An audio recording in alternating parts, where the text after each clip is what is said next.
OBS isn't remembering my mic.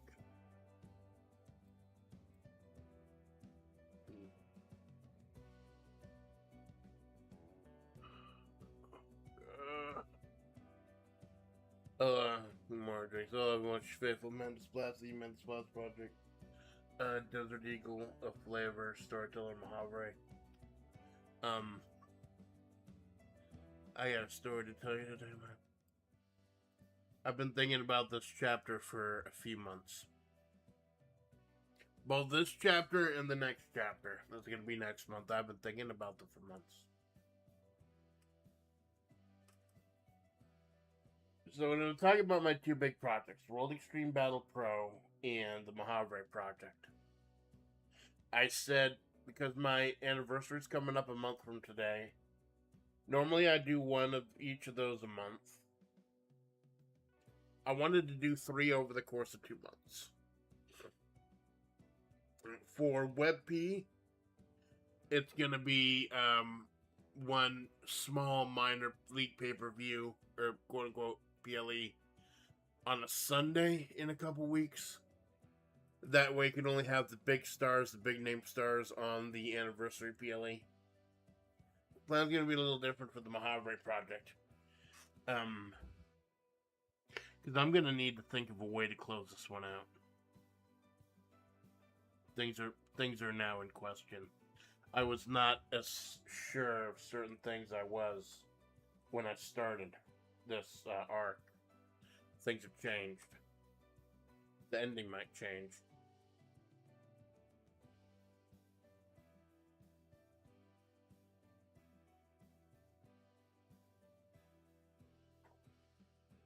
And I hate to say this, I do, but this is probably going to be one of those chapters where I'm not talking a lot.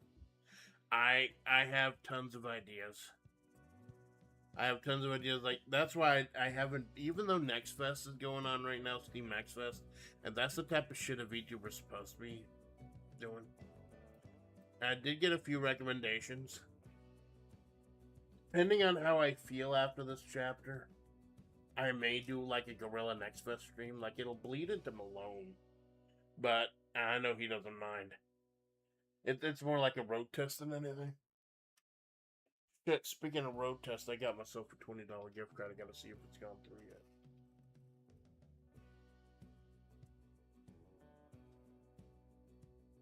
yet. But this chapter of the story, like I said, if anyone's joining in for the first time, you might be a little lost. I'd recommend checking out the last 2 chapters of the Leona Perdido-Armstrong story. Where we are right now in the story, at the end of chapter 2. Leona, this big, muscular, fiery Latina bounty huntress from Baton Rouge, Louisiana. She's rolling with Amanda, and they just had an incident at the Bucket of Blood, which is actually a really nice upscale eatery / bar. It's a nice place. It's called the Bucket of Blood. I don't know why. But there was an incident with 2 of the Rattlers, Magician and Moon. And we found out that Magician's phone is the one that called Cassette, Leona's best friend, Leona's partner, Leona's soulmate, maybe, and led her to her death in the desert. It was Magician's phone. The Magician and Moon were able to escape when Chariot tried to run Amanda over. Leona grabbed Amanda's gun, her Desert Eagle ? And shot one hole in the van that Chariot was trying to run them over with, and it all exploded. And then we got the first hint of just how powerful Amanda's gun really is. And that it's not really a Desert Eagle. It may not even really be a Desert Eagle. Elsewhere,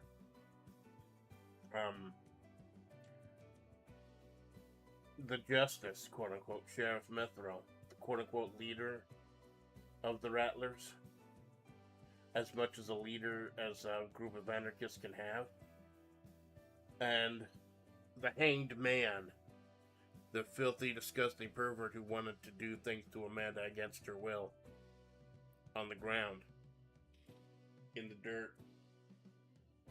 I have kidnapped the silver-haired woman sleeping outside the Motel California. And when the hermit tried to protest, justice shot her between the eyes. So that's where we are. Like I said, this 3-part arc partially is to kind of try to flex out a new character, a new protag. Also partially to take care of the Rattlers arc. The Rattlers were an arc that never really took off. Like, they were there to be anarchists, just fuck things up. Like, in general. Kind of a wild card, but they never really made it. So, not only did I want to try to kick the tires on Leona Perdido-Armstrong as a new protagonist, I also wanted to use this opportunity to finish the Rattlers arc. And now we are down to 4. And that's where this chapter begins.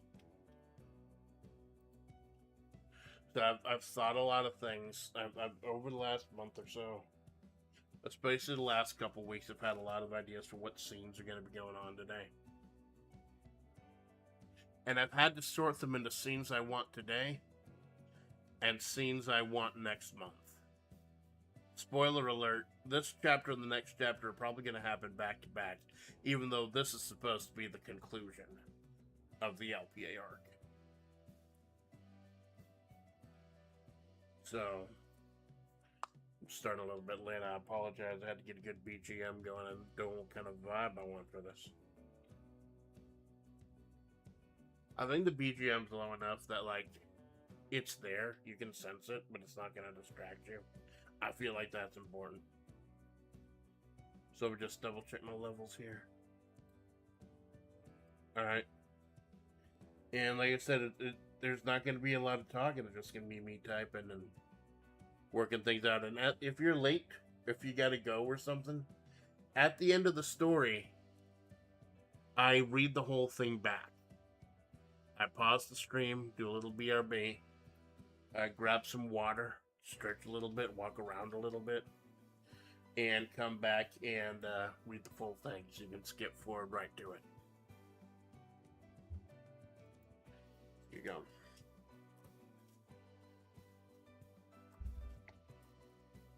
Still haven't found that Allen wrench so I can tighten up this squeaky chair I got. This chair is real fucking nice. I get the good chair for my streams, and I get my crap chair for work. Because, you know, priorities. Again, I would like to start with a good opening line that sets the scene and sucks you in. It's going to be the third act of the play. We got to get all the players onto the stage, and I think you know what the stage is going to be.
The sheriff's cruiser barreled past the smallest church in Mojave, finding its place among a garden of rocks and crags lying in the distance, as if a strange stone garden had been laid there, or a mountain had collapsed years ago, and the Titans got bored trying to pick up all the pieces.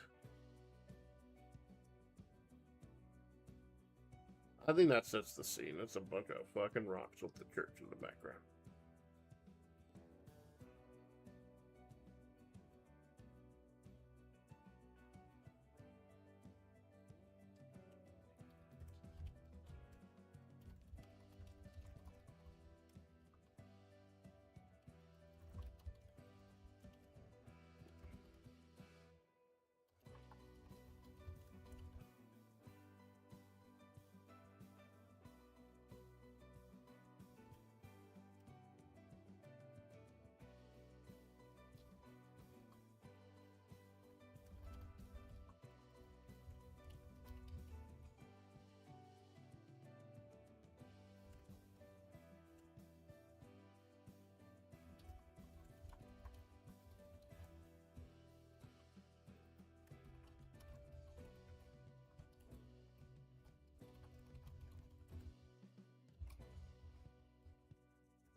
Planetara. Hey, Planetara. Thank you for stopping by. I don't know if you've been following the story of the Mojave Project so far. It's going to be a little confusing if you haven't. This is the end of a three chapter arc. So I'd recommend checking out chapter 1 and chapter 2 if you haven't yet. This may be a little confusing, but I hope it's still compelling. I almost want to pull up pictures of the characters. I got a couple really good gems last time. Problem is doing Hanged Man, because Hanged Man, I want to do him upside down like the Hanged Man tarot card. But then the AI gets confused and tries to give him a body above and a body below.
Gustus parked the cruiser, sitting motionless as if to tell Hanged Man he knew what to do.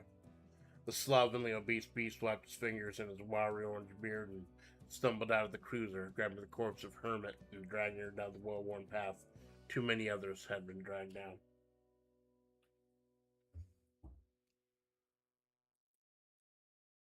I hear you out in that filthy costume. Justice mumbled out into the still desert air. I want them to get easy access to the meat.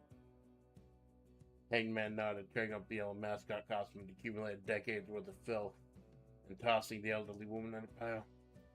The darkness, as it had every time this ritual occurred, crawled towards the body and immediately swarmed as the hangman stumbled away.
Hold on a second. Let me check when sunrise is. Great thing about doing these streams, creative writing, is I can get the 3D going and still have like a browser open and look shit up. I'm not worried about things chunking out because it's just open office.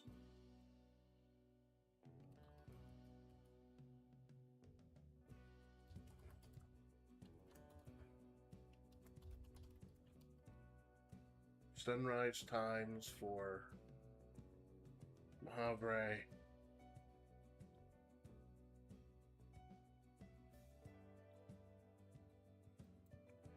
Time.now. That sounds like a reputable website. Time.now. Sun phase daylight.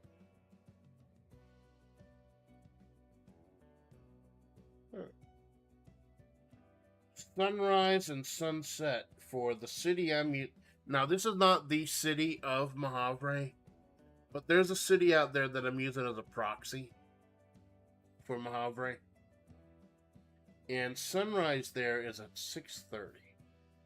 Around 6:30. So that's what we'll go with.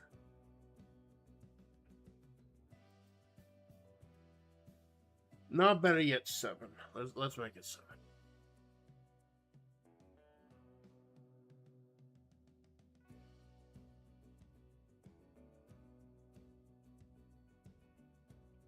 Hangman nodded, tearing open the yellow mascot costume that accumulated decades worth of filth and tossing the elderly woman in a pile. The darkness, as it had every time this ritual occurred, crawled towards the body and immediately swarmed it as Hanged Man stumbled away. Small globules of darkness, bearing various eyes, tentacles, and teeth, and what can only be described as protrusions. The last thing Cosette saw before Amanda fired away the darkness with her desert eagle. Desert eagle? allowing the girl a dignified death.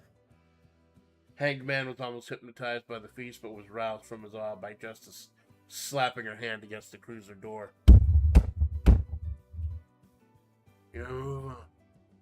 Justice barked in that strange dead mumble she had. Service will start at 7. I want to be done before then.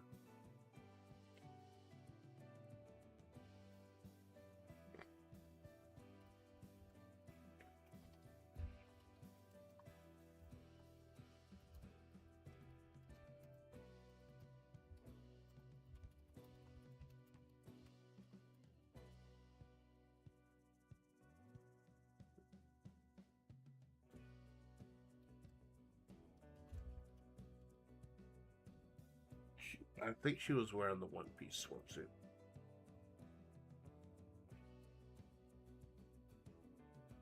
Yeah, I think she was wearing the swimsuit at the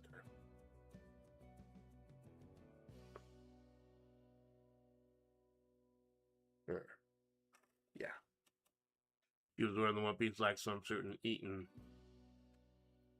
Swiss cake rolls.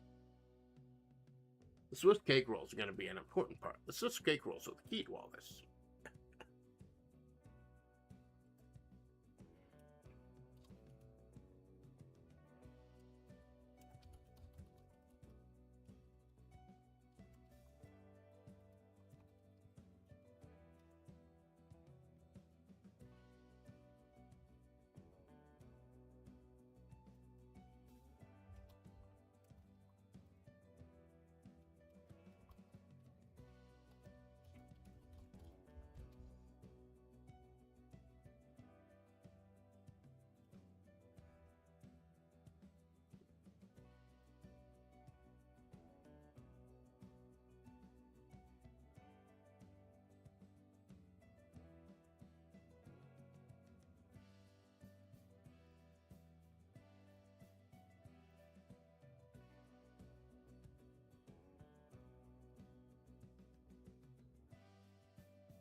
Justice barked in that strange dead mumble she had.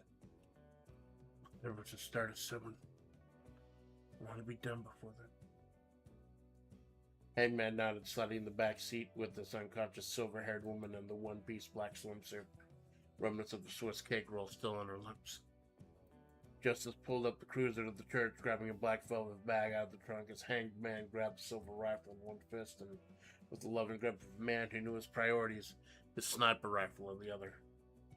The silver-haired woman's body made it as far as the altar of the church, but the hanged man carried a sniper rifle all the way upstairs, panting and wheezing the entire way to the small belfry where you get a 360-degree, nearly unobstructed view of a fuck ton of sand.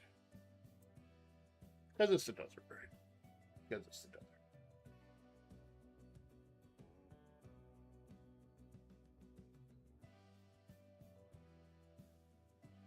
I gotta pull up some notes. Got a few notes.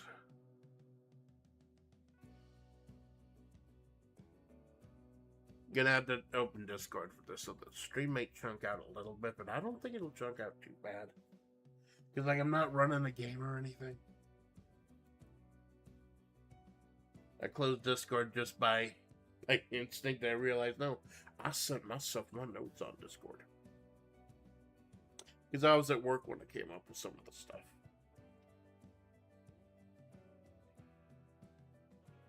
There've been a lot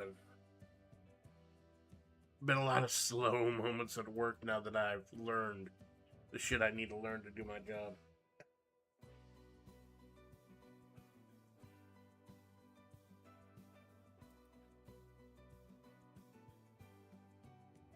There we go. Look at that caveman go. He's out of sight, man.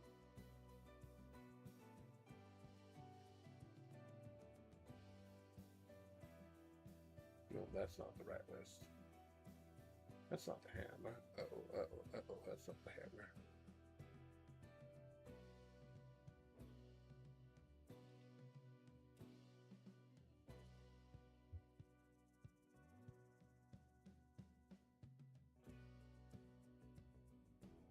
No, I don't want streamer mode on. I am streamer mode. Mode! I'm a little fucked up this morning. Please don't mind me. I had to get a little fucked up to read this.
Alright, here we go.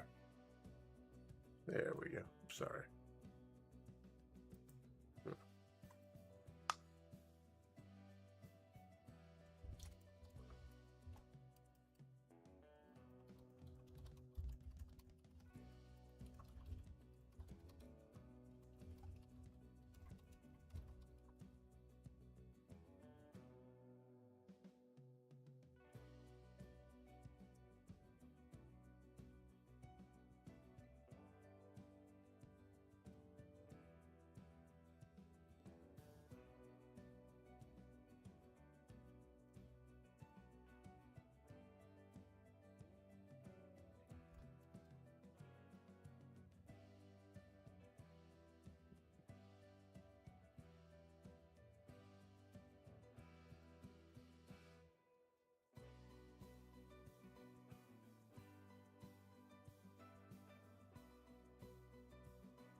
Of course, sacrificial has two C's in it. It's weird. Open Office is going a little slow. I think it's because it's auto saving. I don't use Microsoft Word. I am very upset with what Microsoft has been doing with Word over the last years. You used to get it free. It used to be free when you got a system. Now you can't even buy it. You have to rent it. I hate that. So we're just using Microsoft Team or not Open Office, which is free, open source. It's so nice. I've been using that for writing for the last nearly 2 years.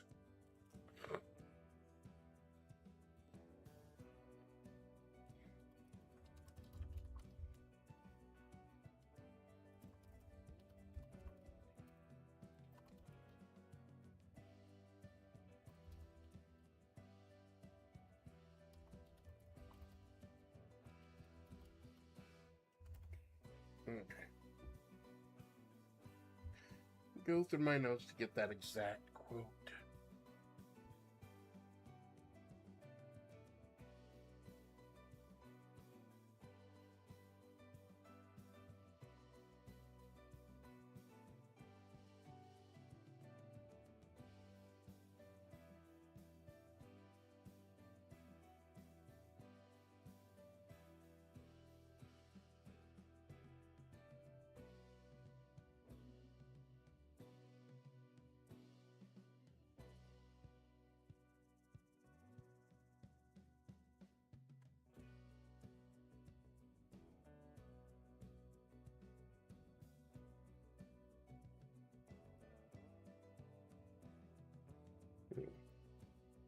Is that the right one?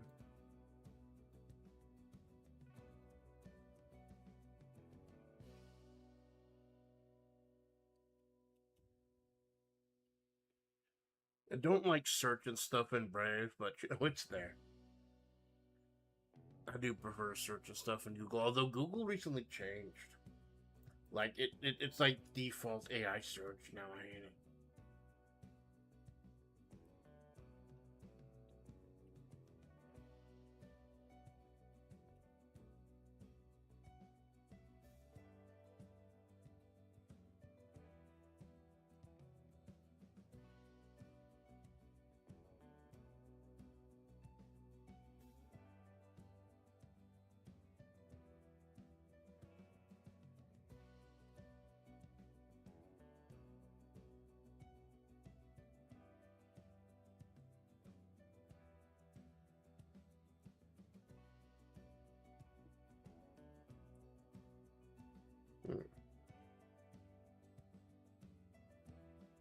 Well, that's a coincidence. Here we go. Here it is.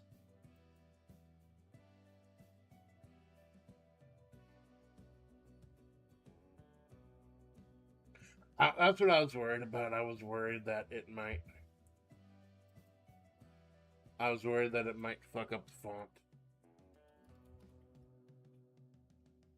You should have done it in a notepad. Times New Roman 12. Make all this in Times New Roman 12. There we go. That's simple enough. There we go.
Is sluggishly a word? Sluggishly.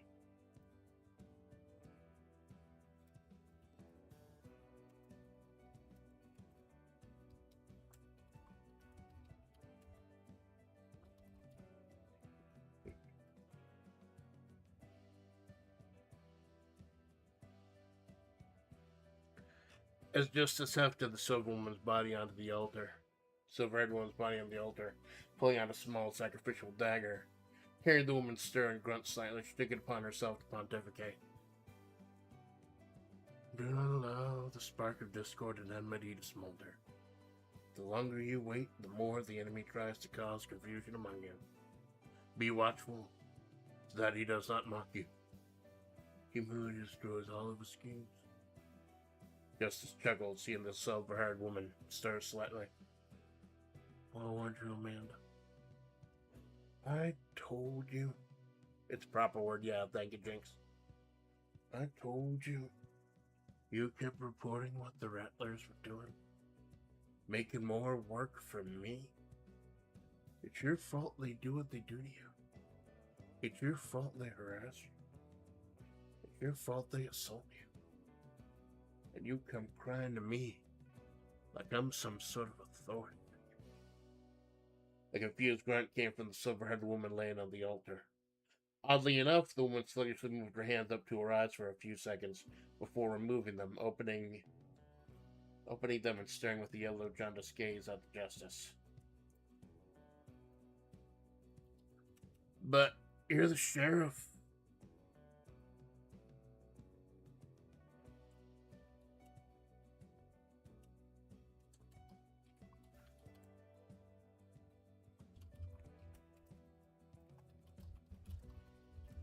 Is that pommel? What is that the right part? The pommel? Like the business, not the business side of the dagger, the other end.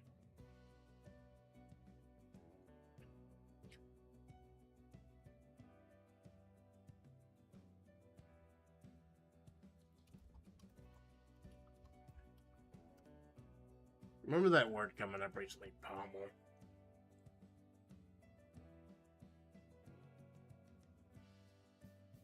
Yeah, pommel of a sword or dagger counts as a counterweight to give the weapon proper balance and keeps the grip and guard securely in place.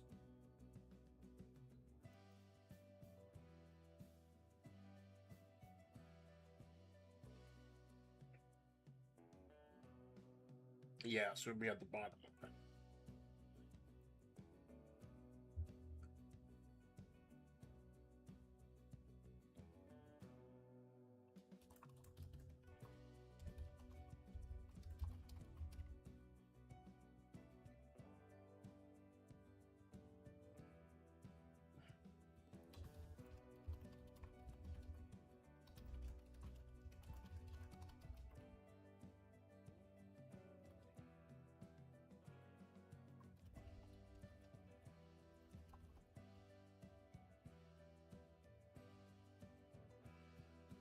It's not the grip itself, but little thingy that's usually at the bottom, yeah. So if she were gonna like backhand her while holding the sacrificial dagger, the pommel would be going what's going into the silver-haired woman's face.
Beep, have a good day. Thank you, Clanker. It's not going to be a good day, but it's going to be an important day.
You can't report on what the Rattlers are doing.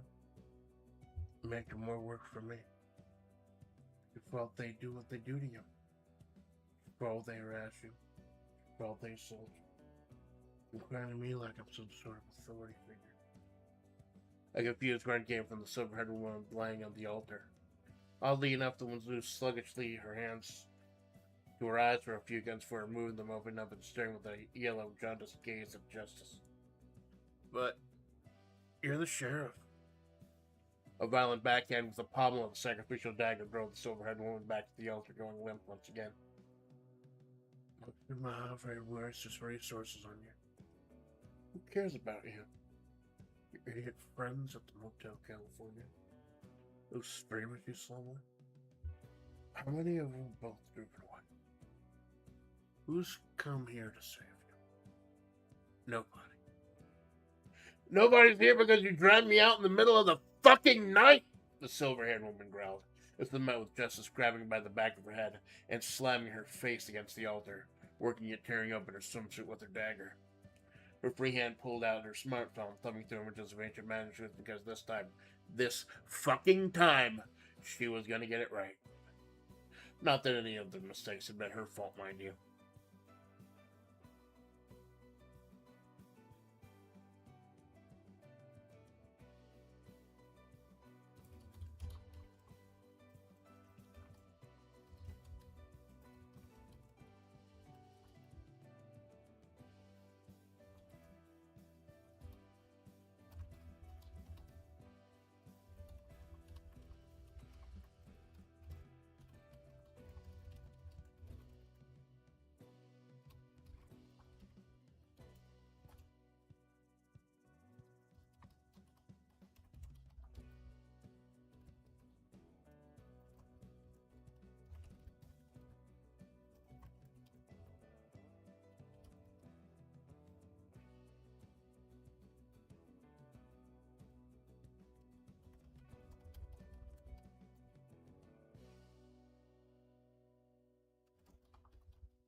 The back doors of the church flew open, and Justice immediately pointed her dagger at the intruder. Being went with a battered, bruised, blood-soaked face, with just the smallest vestiges of clown makeup smeared across it. The magician was panting heavily, grabbing his chest. He turned his attention to the silver-haired woman on the altar, looking in shock and confusion, or at least as much as his clown makeup would allow him. That changed as soon as he realized something that wasn't about him, and quickly lost interest, turning to Justice. Boss, I need my phone back, I swear. Yeah, you're running back, Jean Paul? Justice questioned. You think your house would have me finding out how many gigs of AI-generated ginger goblin porn you had on there? Leona's back, he barked out. Me and Moon just ran into them in a bucket of blood. She was... He looked back at the altar, then back at Justice. She thinks I killed Cosette.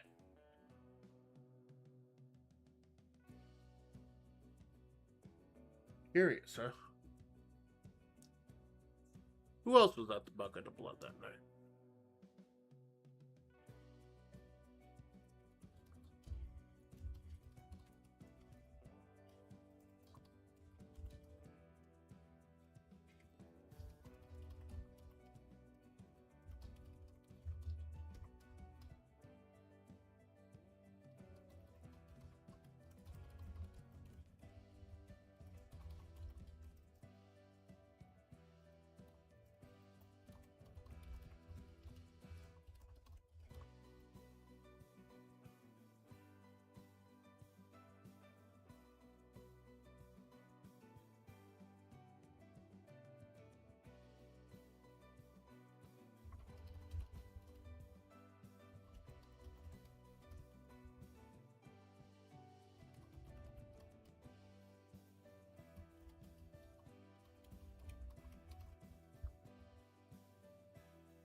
That changed as soon as he realized something wasn't about him, and he quickly lost interest, turning to Justice. Boss, I need my phone back, I swear. Yeah, you're right back, Jean Paul. Justice questioned. You think your laws satisfy how many gigs of AI-generated ginger goblin porn you had on there? Leona's back, he barked out. Me and Moon just ran into him back in the bucket of blood. She was... He looked at the altar, then back at Justice. She thinks I killed Cosette. Justice, seeing this as an obstacle to desecrating this church with the corpse of the woman who would dare force her to do her job, reached into her jeans and tossed Magician's phone, stained with orange dust. The Magician plucked it out of the air with a, "We'll hold her off, bolts," before leaving Justice to her own demonic devices.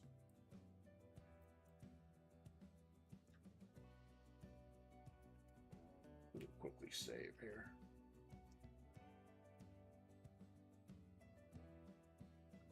I'm a little surprised how much I get done. I'm a little surprised how much I get done when I have a fuck ton of ideas, and like they go pretty like this goes with the whole thing of Amanda writing dime store novels.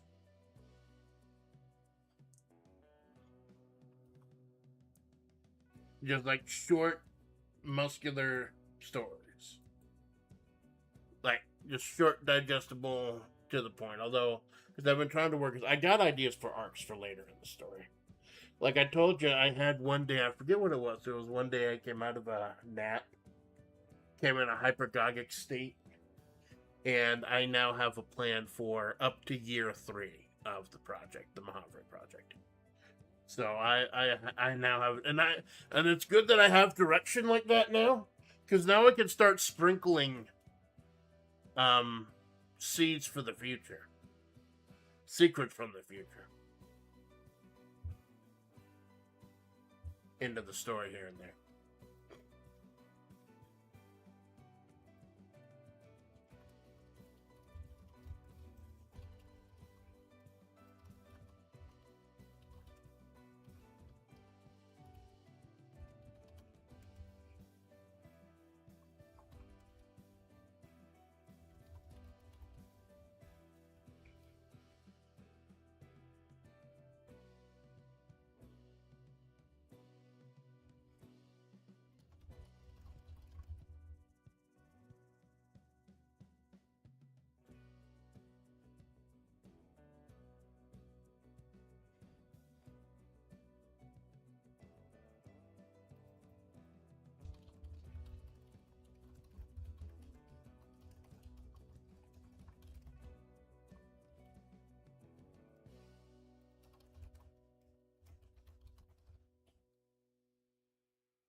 The old black and red wood panel town and country pulled up in front of the church, driving around a couple times like a dog looking to lay down for the night. There was activity inside, but they wouldn't be able to see anything concrete unless they poked their head in. Leona, the hulking 5'6" redhead with the fiery mane, barreled out of the door first, stormed into the trunk, and digging into the false bottom, grabbing a shotgun. I don't think Magician and Moon are armed. You sure you're gonna need that?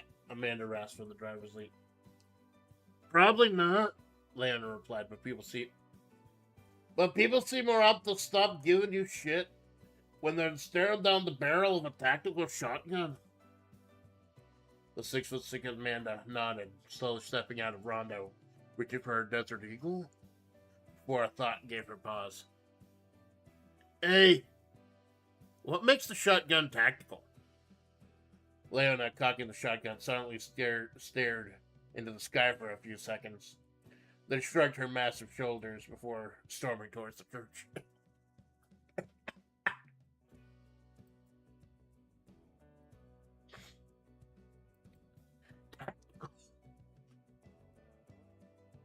What makes it I see ads for tactical shit around here all the time. Like, what makes it tactical? Like, I saw an advertisement for tactical sunglasses. What type of tactics are you doing with a pair of fucking sunglasses? I think it's just an excuse for them to charge you more. Tactical sunglasses, baby. Tactical shovel. I was a big one. Markiplier buying a tactical shovel.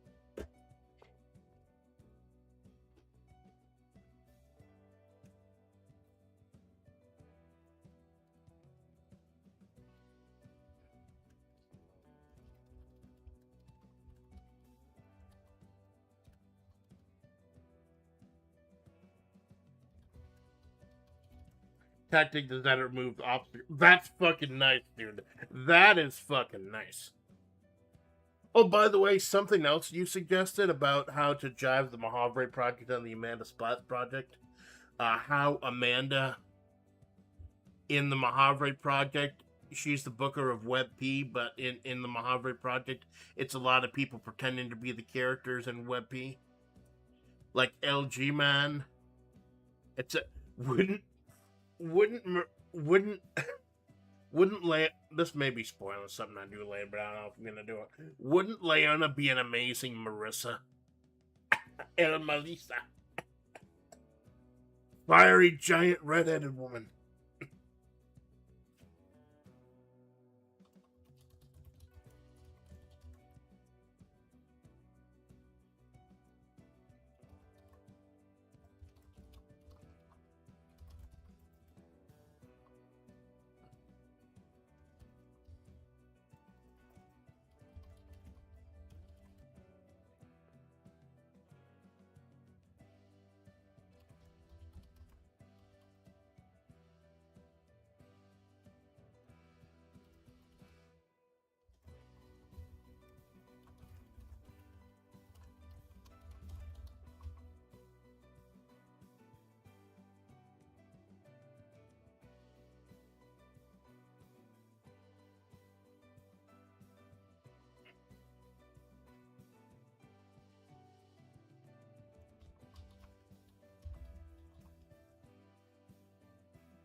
Perhaps I'm gonna take my bullets, take all the time. Exactly.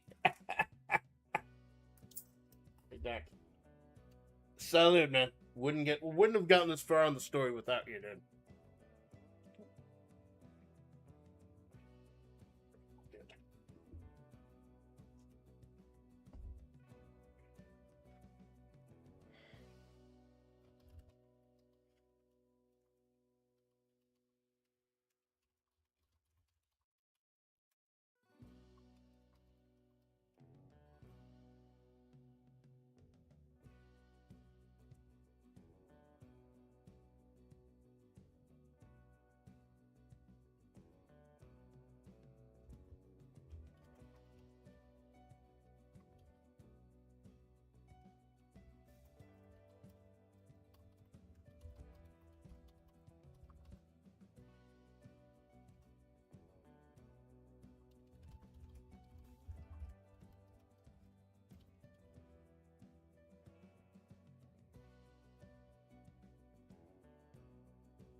Leona, cocking the shotgun, silently stared into the sky for a few seconds, then shrugged her massive shoulders before storming towards the church. Leona, the expert bounty hunter she was, knew not to storm into either house of the Lord or a dangerous situation head on. She and Amanda took a stance outside the double doors of the main entrance, open all night for lonely and weary and wicked, and listened as Amanda was knocked down on the altar.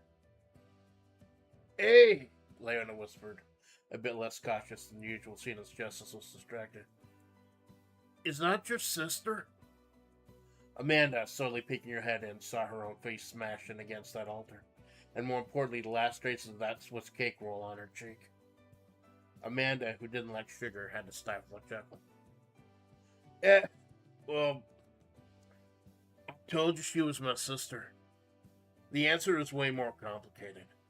But let's just say if she's trying to sacrifice her soul, she's coming up with a big goose egg. Yeah, I hope I didn't make it too obvious at the end of the last chapter by only referring to her as the silver-haired woman, and only referring to her as silver-haired woman during this chapter. But yeah, Justice kidnapped Sandy. Oops.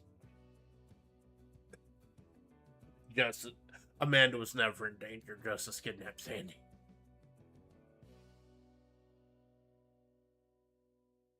That's why she moved her hands to her eyes so she could do the shape-shifting thing. Because normally she has the Stan Ruby porcelain mask covering her face, so she shaved that way. But she obviously doesn't have the mask with her here, so she had to hide her eyes briefly so Justice couldn't see, like, flesh rebuilding and tearing and ripping, so she could start mimicking Amanda.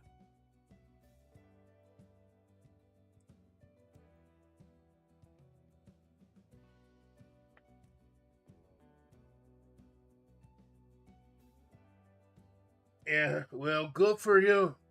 Why, Ron will not have them desecrating a house of the Lord. Listen closely, alright?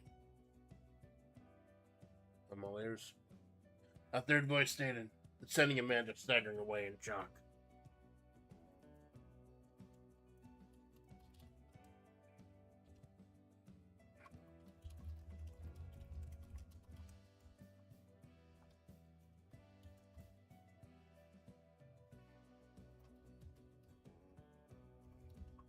On.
all ears.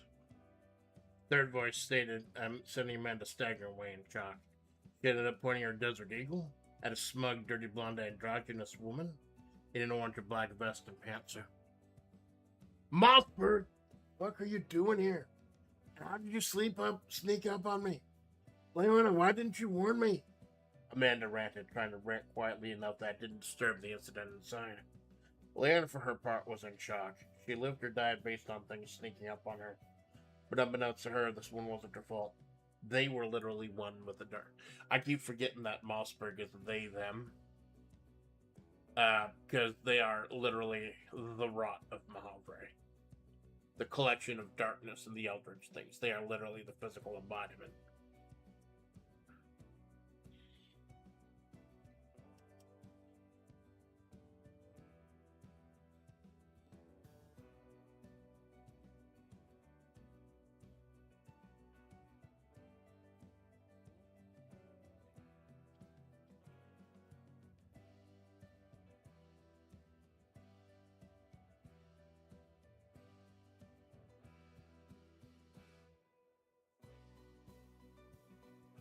Hold on, just double check something.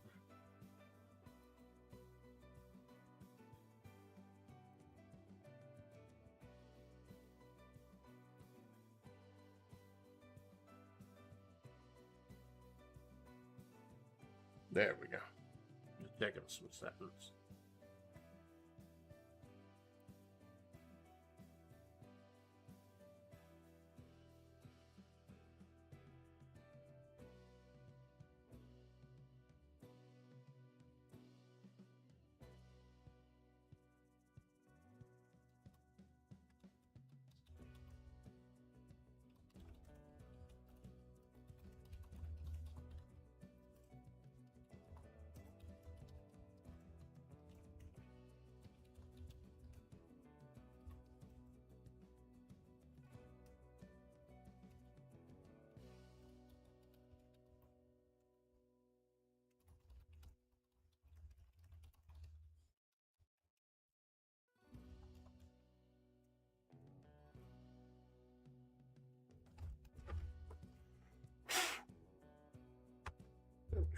It's off of my keyboard.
Mossberg, fuck are you doing here? And how did you sneak up on me? Leona, why didn't you warn me? Amanda ranted, trying to rant quietly enough it didn't disturb the incident inside. Leona, for her part, was in shock. She lived or died based on things sneaking up on her. But unbeknownst to her, this one wasn't her fault. They were literally one with the darkness. If Mossberg or Amanda, they didn't acknowledge her. Perdido-Armstrong, didn't know you were back in Mahavra.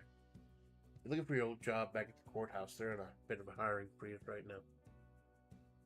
Madam District Attorney?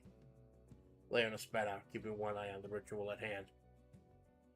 They ran me out on rails for my relationship with Julie and Pastore. Now I'm head of legal at Amanda's job. Leona glanced at Mossberg, then at Amanda with a wry. Sucks to be you. Yeah, I've been telling people that for nearly 2 years, Amanda replied.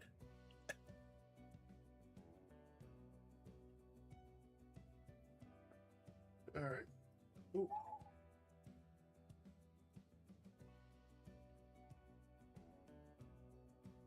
Might have to deal with a brief medical issue in a moment.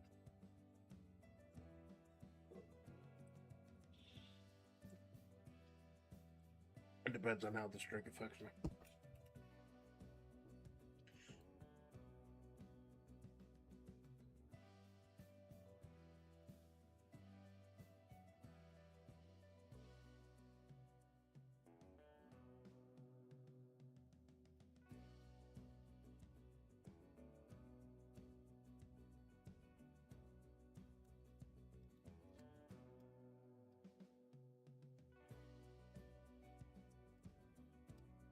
Oh my god. Oh my god, I thought of the stupidest fucking thing, but I gotta work it into this.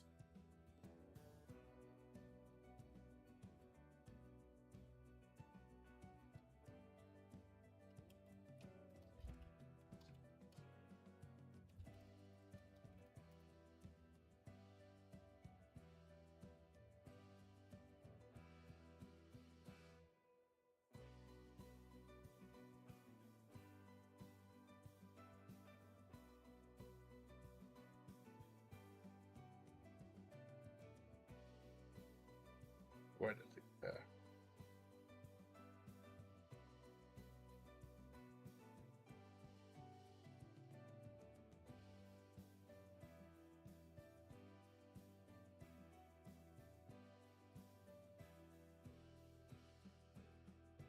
I gotta get this quote.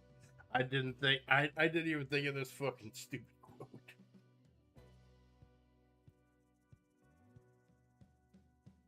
This stupid fucking thing.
So, if the sheriff's in there, you're out here.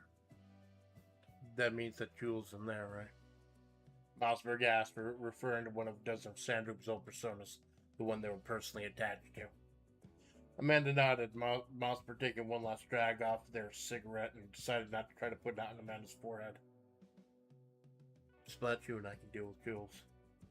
Perdido-Armstrong is a little professional courtesy. I'm going to tell you what you're looking for is out back. And yes, he's unarmed. We can take it from here. Leonard's eyebrow. Fuck should I trust you for, Miss District Attorney? Former District Attorney? I never disliked you, Perdido-Armstrong. You're rude, boorish, and crass. There are seasoned officers out there that haven't seen half the shit you saw. You got results. I'm very results-oriented.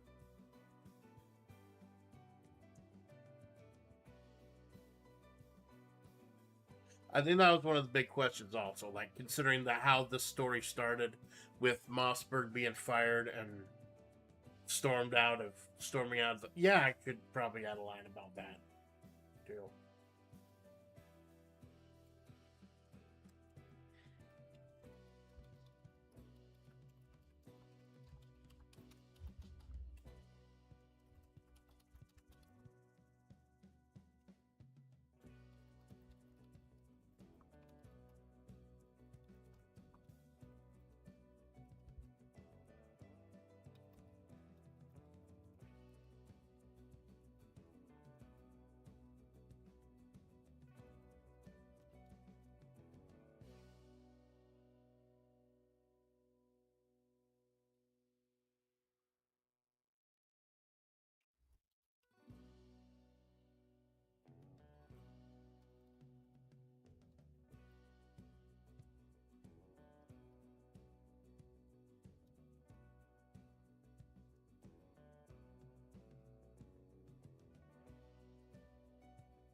Leona, stunned into silence by a ribbon of praise from Mossberg, quietly nodded, whispering, "Stay alive, Amanda," before slinking around the side of the church.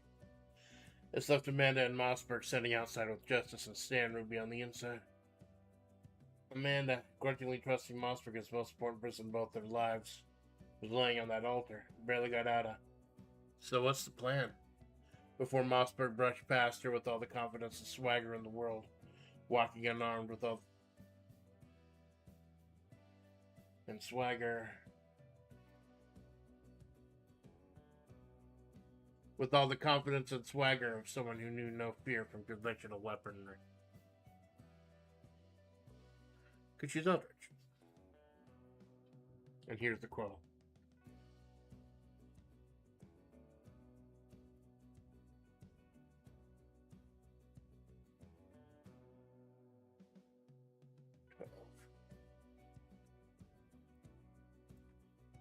Times 0, 12 again.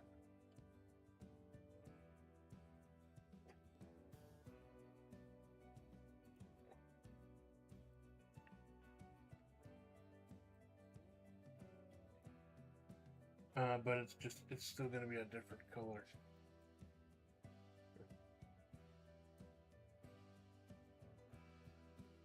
Wonder if I can get a notepad and that'll remove the formatting.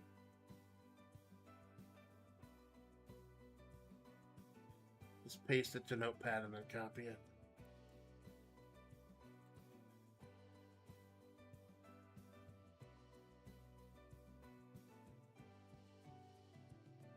It's gonna do it.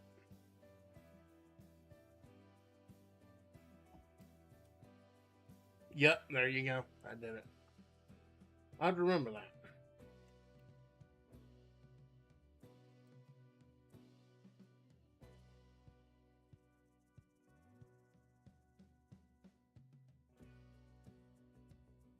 This loved Amanda and Mossberg standing outside with Justice and Stan Ruby on the inside. Amanda, grudgingly trusting Mossberg with the most important person in their lives, was laying on the altar. Barely got out of. So what's the plan? Before Mossberg brushed past with all the confidence and swagger of someone who knew no fear from conventional weaponry. Am I glad that he's frozen in there, and that we're out here, and that he's the sheriff, and that we're frozen out here, and that we're in there, and I just remembered we're out here. What I want to know is where's the caveman?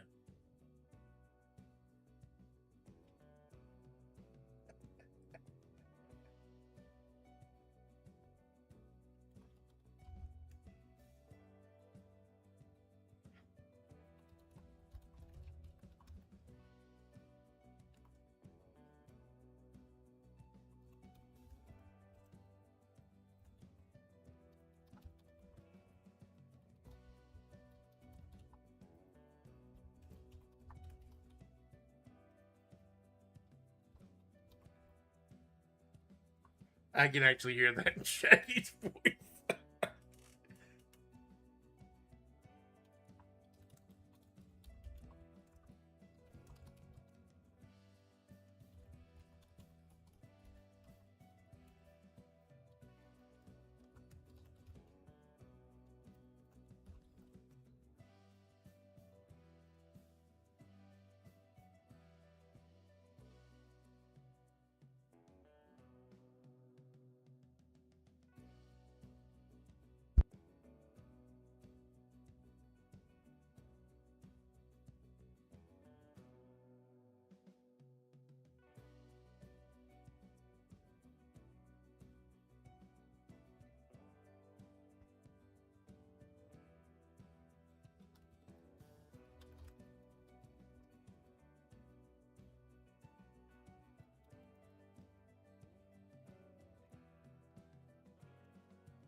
I glad that he's frozen in there and we're out here and that he's the sheriff, that we're frozen out here and that we're in there. And I just remembered we're out here. What I want to know is where's the caveman? Jessa, strapping her phone, pointed her sacrificial dagger directly at Mossberg, who replied with a drawl. You come with the king/queen you best not miss. But this chapter is about Leona, the retribution the lioness sought. S-A? No, it's S-O. S-O-U, sought. Retribution that was hurriedly brushing stale cheese ball dust off of his screen and scrolling through mountains of text looking for his redemption. It was actually Moon who saw Leona first, glancing up and, without her tinny metallic voice box, chose not to warn Magician. Because remember, Leona dumped the voice box in a little drink at back of the bucket of blood. So now Moon can't talk. It was actually Moon who saw Leona first, glancing up without her tinny metallic voice box. Chose not to warn Magician, but just bolted for the stone garden where the feasts for those things in the darkness was laid out. Leona, cocking the tactical shotgun with tactical ferocity, stared down at the clown-faced Magician, who for once in his life was having a shocking moment of clarity and realizing just how absolutely fucked he was. You, John Paul, you of all people, you're a law clerk. You knew Cosette. You knew just how sweet and helpful she was, and for some sick joke, you led her to her death? I swear it wasn't me, John Paul barked out, finally finding the exculpatory text he needed. He tried to hand the phone to Leona, but with a tactical barrel pointed at his decidedly untactical clown face and an angry, "Put it on the ground! Put it on the ground!"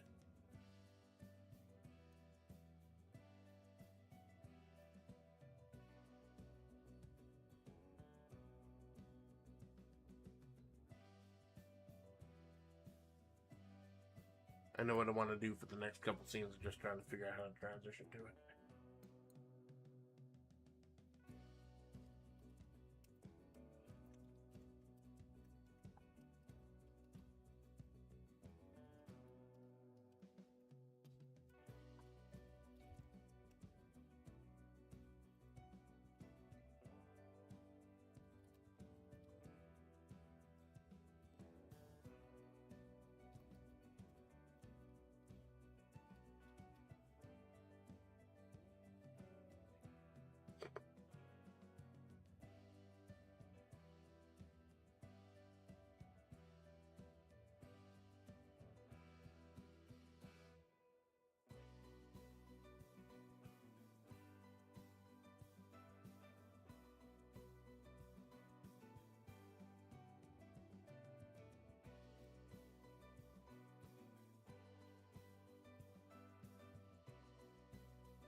I swear it wasn't me!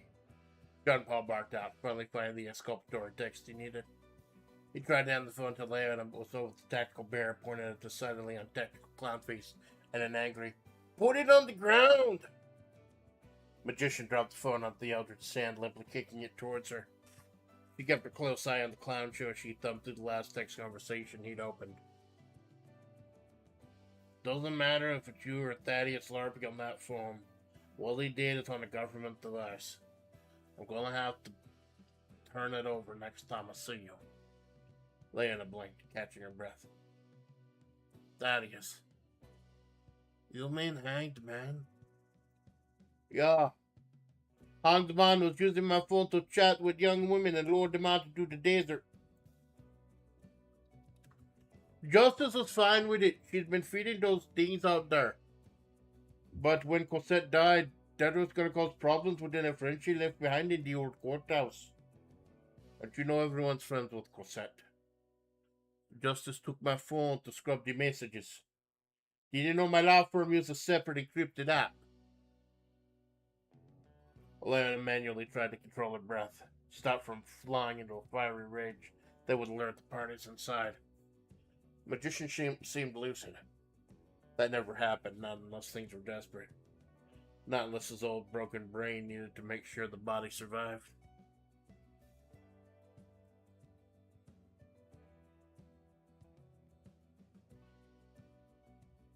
So there you go.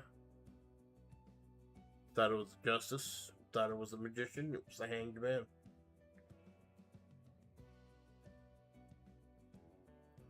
Nowhere near done, but that's why, like with WebP and with creative writing, even if I stream the second time of the day, I don't want to book a stream because I want to let this go as long as it needs to. There's a lot more coming. There is a lot more coming, but I got to use the restroom, so baby.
And thank you, Jinx. I'm trying to coordinate the next few scenes in my head. Don't like me. I'm not a professional writer. I just fly by the seat of my fucking pants. Most writers have outlines and scripts and shit like that. I don't. I just do things.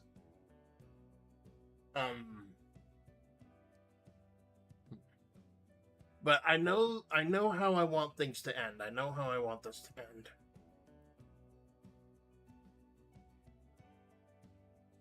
And I know how I want to lead into the next chapter. I'm just trying to figure out how to do it, and it may take a couple hours. But if anyone needs to leave, like I said, at the end of the stream, I pause for a couple minutes, and then I do read the whole thing from start to finish. So anyone who's getting bored of me just like talking every 5 minutes after I type, don't worry. But anyone who wants to vibe, I like the vibe. I love vibing with y'all, and I love y'all hanging out.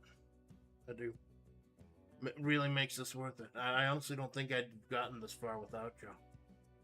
Thank you. Okay, so now we know it's the Hanged Man. And we know the Hanged Man is in the belfry of the church.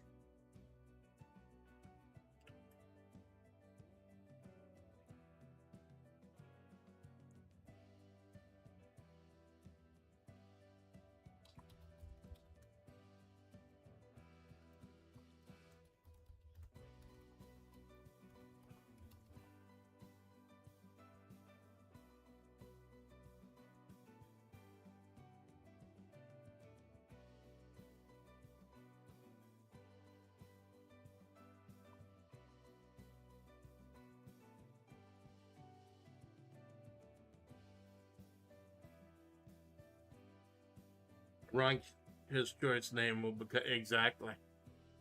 You don't know the half of it, my man.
No, I gotta, he needs to tell her where Hangman is.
Is that how you spell unredacted?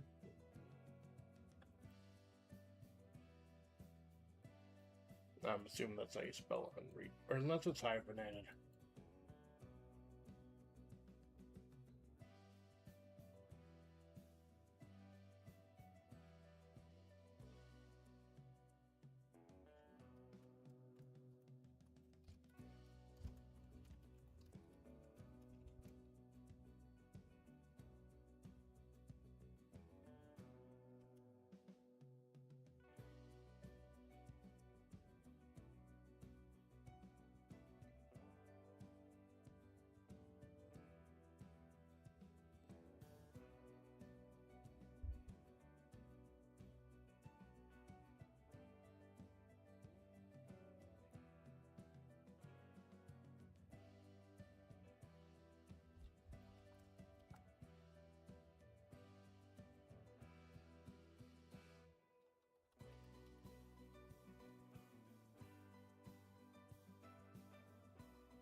Yeah. Hans the man was using my phone to chat with the young woman and lured them out to the desert. Justice was fine with it. She'd been feeding those things out there. But when Cosette died, it was going to cause problems with any friends she left behind in the old courthouse. And you know everyone's friends with Cosette. So Justice took my phone to scrub the messages. Didn't know my law firm used a separate encrypted app. Leona manually tried to control her breath. Start from flying into a fiery rage that would alert the parties inside. Magician seemed lucid.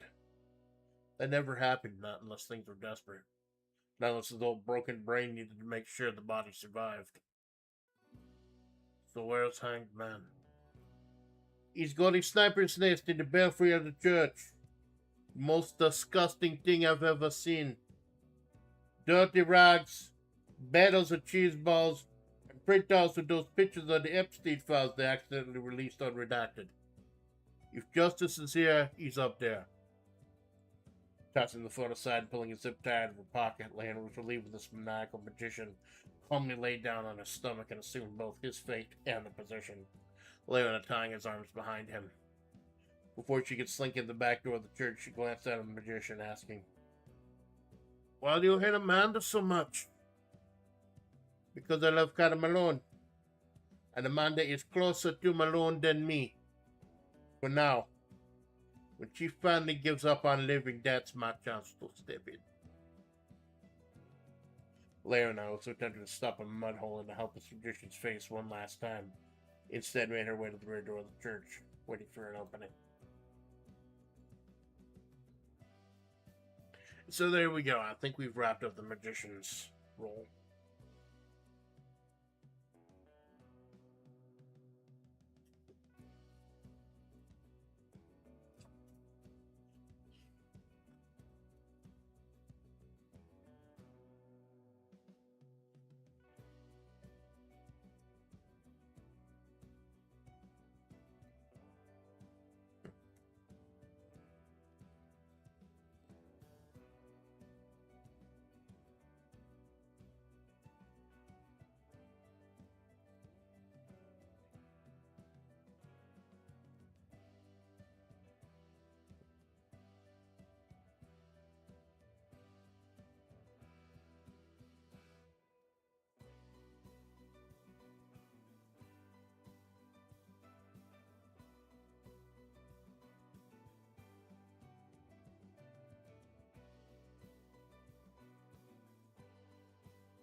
Yeah, I think she's already given away the game at this point.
Don't capitalize that. I don't want that fucking capitalized. Those are initials.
Leona, oh so tempted to stop a mud hole and help with magician's face one last time. For Amanda's sake.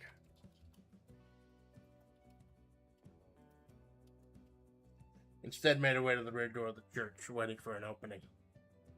That distraction came in the form of Sheriff Mithril staring down her once potentially future boss, depending on how the upcoming elections went.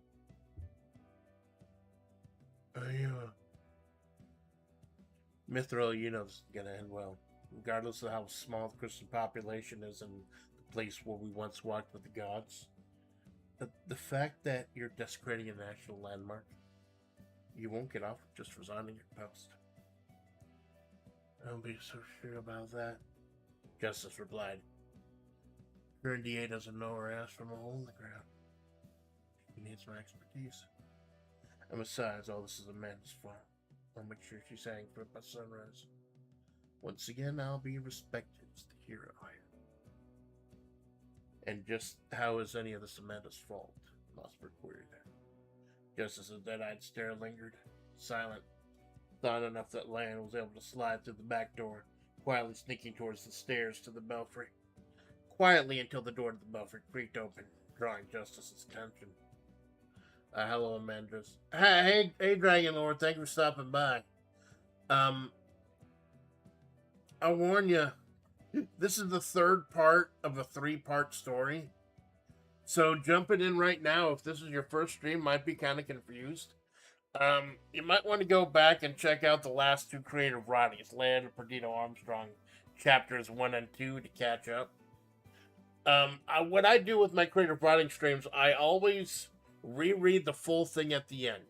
So if you're not there for the creative process, you can skip forward to the end of the story. But yeah, this is just kind of diving into the deep end. I have a kind of a recap chapter planned for like next month. After what I'll spoil it now. I'll not spoil it, but there's going to be a very important chapter on my anniversary on July 17th. And then at the end of the month, I did want to do a recap because that's the 2-year anniversary of the channel. A little brief recap episode. I like to do recap episodes like every 6, 9, 12 months. Just to catch up any new watchers.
Don't be so sure about that, Justice replied.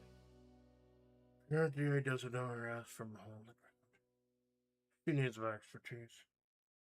And besides, this is all Amanda's fault. I'm sure she's hanged for it by sunrise. Once again, I'll be respected as the hero I am. Just how is any of this Amanda's fault? Mossberg queried. Justice's dead-eyed stare just lingered. Silent.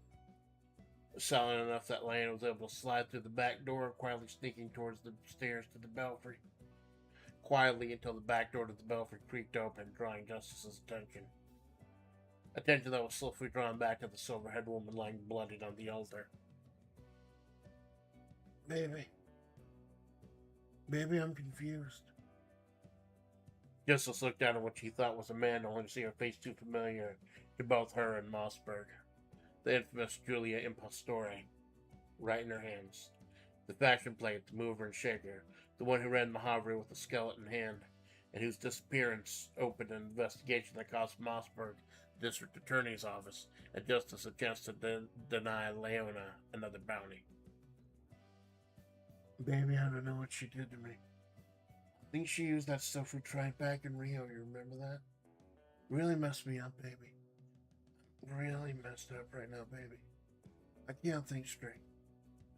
I don't know what she wants to do to me, baby. You know, she's been chasing me. Tell her I haven't done anything wrong, baby. Get me home. Get me back to the 661. I need to level out. Mossberg knew exactly what Mai/Senrobi/Impostore was. Mai revealed that to at least one person with every persona she used before she shed it. But this is pulling at, what, her heartstrings? Her greed? Her nostalgia? Baby, why are you looking at me like that? I need to go home, baby. Take me back.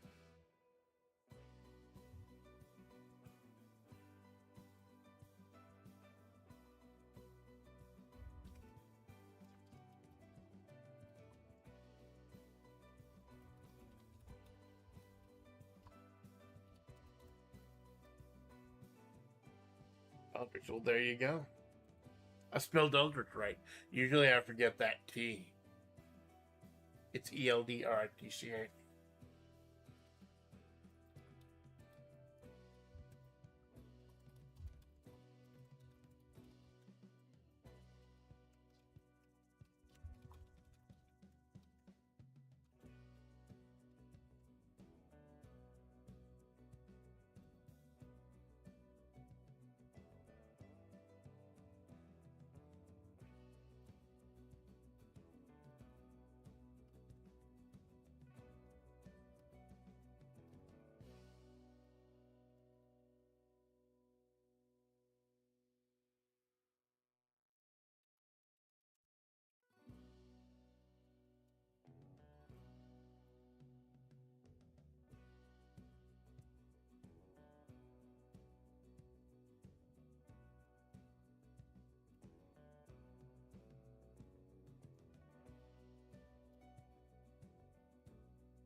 This is something I wanted to try doing. Trying to have two storylines going on at once, two big climactic scenes, and kind of interweaving them together, kind of splicing between them. I thought it'd be kind of a challenge. You know, the Leona trying to get her justice, and Justice trying to get her Amanda. I think I'm weaving them together relatively okay. Monster knew exactly what my E/Senru/Impostora was. My A revealed her that at least one person with every persona she used before she shed it.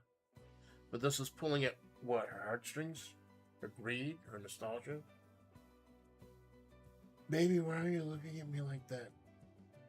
I need to go home, baby. Take me back. Mossberg, the living embodiment of the Eldritch rot in the hallway. The one who controlled the darkness by letting it consume her. The one who could and did command that creeping darkness out there, knew what my E was doing. And fuck if it didn't pierce through the tiny last shred of humanity she had in her. You see, Mossberg coldly stated, it's not Amanda. You have the wrong person. Just as the pieces finally clicking in her brain, tossed Julia/Senru at Mossberg, who caught her with ease. There we go. No harm, no foul. What, are they going to accuse me of kidnapping a ghost? If they knew Julia was still alive, everyone here would have way too much to answer for. Take her. Take her as far away as you can. She's caused us all enough trouble. This is all her fault, after all.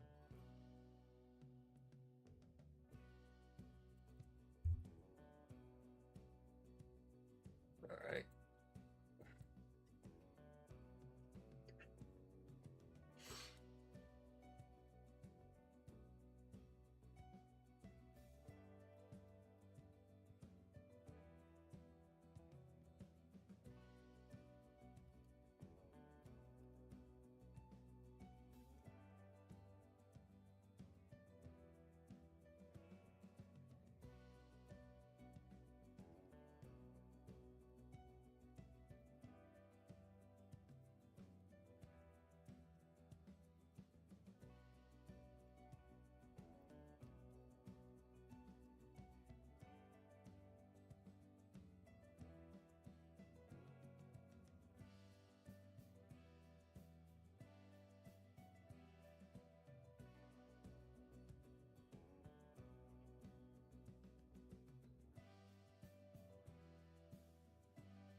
Phone's about to die.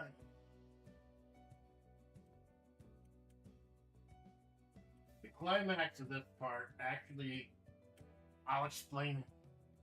Actually goes into something that I found out about when I was thinking about this arc, like months ago. Planning threading this arc out really made me sick when I heard about it months ago, and I'll follow up on it when we get to it.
No harm, no foul. Are they gonna accuse me of kidnapping a ghost? If they knew Julia was still alive, everyone here would have way too much trouble to answer for. Take her. Take her as far away as you can. She's caused us all enough trouble. This is her fault, after all.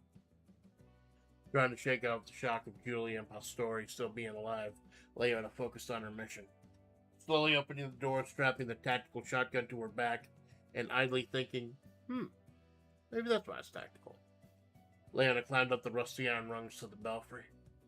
She was prepared for anything. She'd broken into crack dens, brothels, and the worst DV situations one could imagine in the name of getting her bounty. What she wasn't ready for was Casette's voice coming on the other side of that door. Oh, Thaddeus, you're so manly, and your parents loved you so much. You've got a great sense of humor, but I'm just a simple virgin girl. Please be gentle with me, okay? That was Cosette. That was undeniably Cosette's voice. Her old friend and partner. The one who saved her by bringing up the hanged man. Wait. Virgin. Cosette was married to a military man. The man who got Leona her job snagging bounties from the military in the first place after being cut from the old courthouse. She wasn't.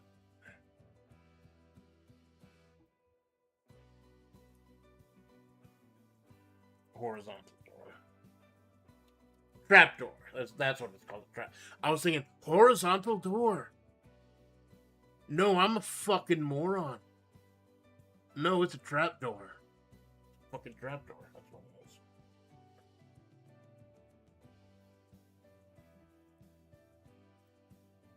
I'm a bit of a dumbass. I think the monster I had this morning is starting to wear off. I better wrap this shit up. Oh, there's still a lot of story left today. Hold on. There we go. I got some new footwear. Breaking it in.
Let me look at it. Look at it. Man, I'm not too good with guns, so.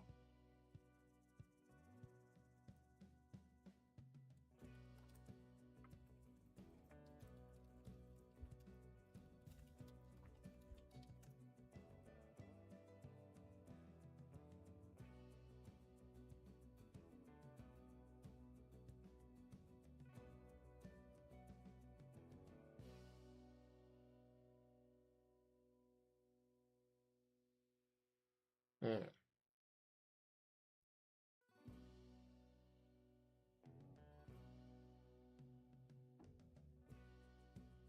That's interesting.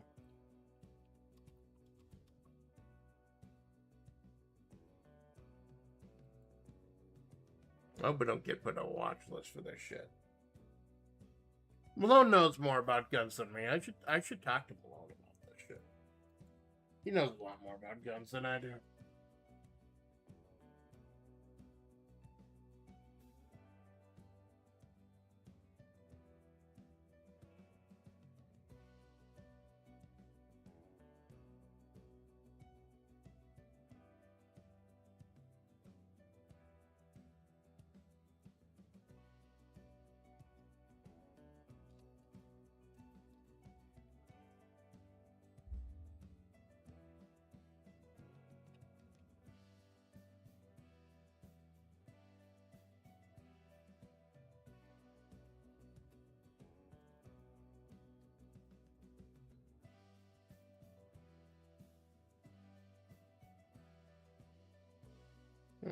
message. Oh, it's from them. All right.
Wait, virgin.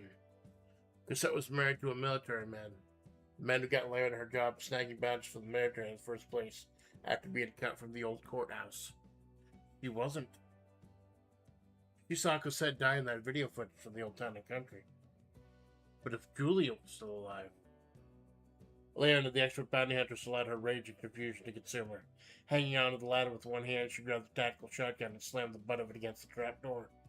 The sudden shock forced Hangman to remove his cheese dust-stained hand from his pants and reach for the Colt 425, kicking away a coil of rope.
Oh, great. Verizon wants to sell me shit.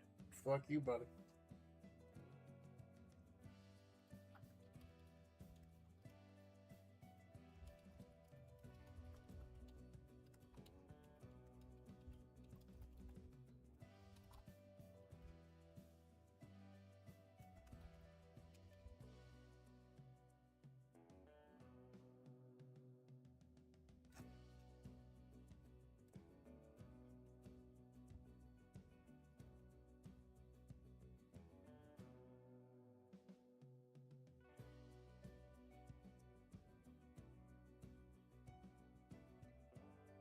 Leona, the expert bounty huntress, allowed her rage and confusion to consume her.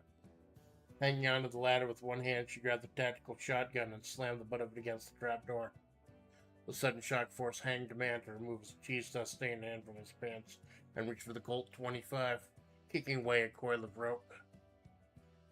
The ruckus that unsettled the old church leaned into its age, and with the rusty ladder to the belfry popped a rung, forcing Lana to drop her shotgun.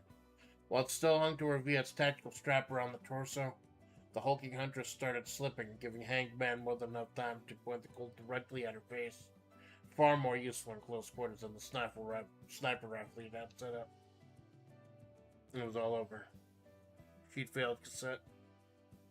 She had time to flail around and grab one last thing on her way down, and it wasn't the lower rung of the ladder.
She had time to flare around and grab one thing on her way down, and it was the lower rung of the ladder. With prayer to whatever god still inhabited this place, she ended up grabbing one of the ropes meant to help ring the bell. As the wall of muscle plummeted down from the ladder shaft, a sudden jerk stopped her, rocking her body as the rope had stopped before she'd run out of shaft. Catching her breath and knowing Hangman was still armed up there, Leona cautiously looked up. There was Thaddeus Garfield, the rope caught around one ankle, hanging upside down by 1 foot from the rafters of the belfry. The literal hanged man. Let me get the image for you.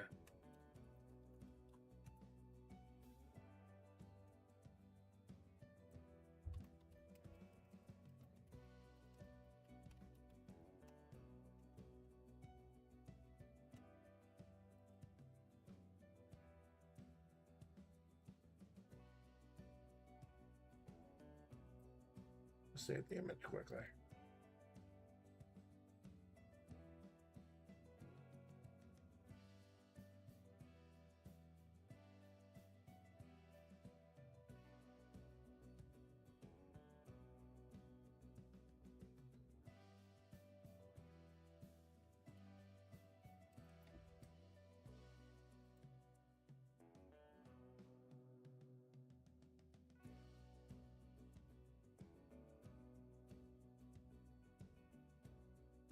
You know, each of the Rattlers is named after a tarot card.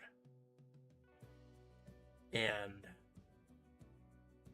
most of the people in the Rattlers' orbit also get tarot cards for their roles in the story. That is literally the Hangman tarot. From the moment I knew that Thaddeus was going to be the hanged man, I knew that this was how his story was going to end. There's nothing left of that ankle bone, yeah. Probably not. Not like he was doing a whole lot of walking anyways, the big fat fuck.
Effectively, not effectively.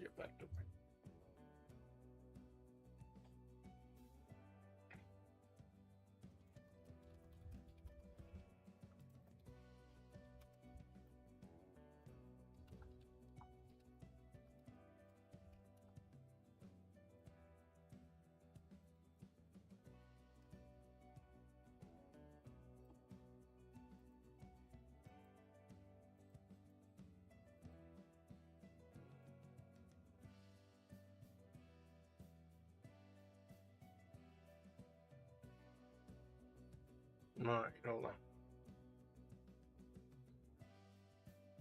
Looking up a word, making sure. If I use one of these, like, fucking $50 words, I want to make sure it's right.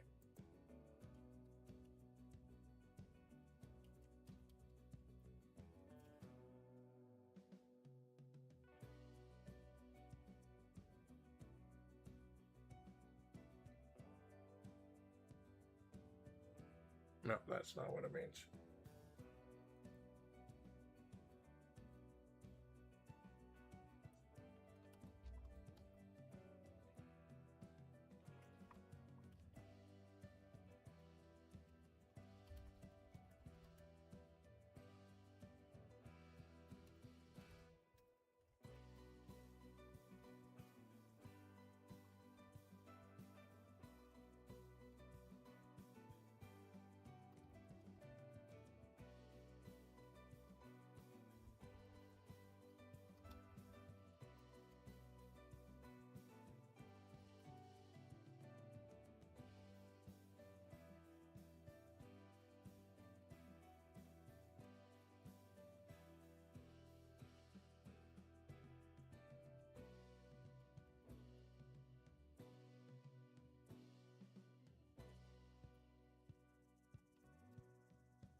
Colt 25 tumbled from his hand and Leona pocketed it, having effectively disarmed the man who had Cosette killed.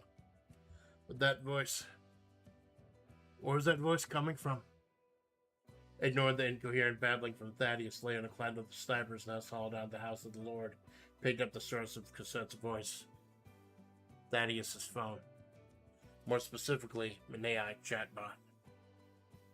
You see? Hank Man belched out from his position hanging from the ceiling. It's like she never died. You can play with her too. I labeled it as no limits. You can do whatever you want with her. No limits 18 plus. Leona just stared at the phone for the longest time and slung the shotgun back over her shoulder, grabbing her serrated hunting knife.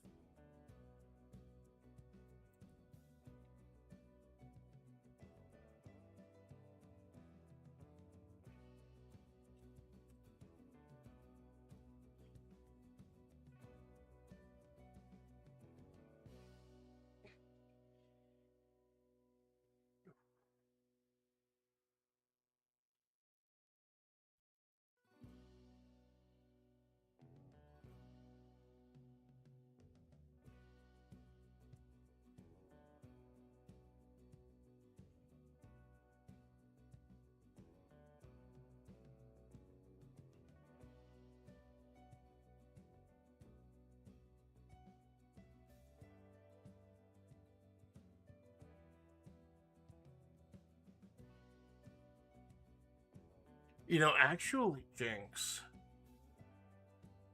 Actual.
Leona just stared at the phone for the longest time and slung the shotgun back over her shoulder, grabbing her serrated hunting knife.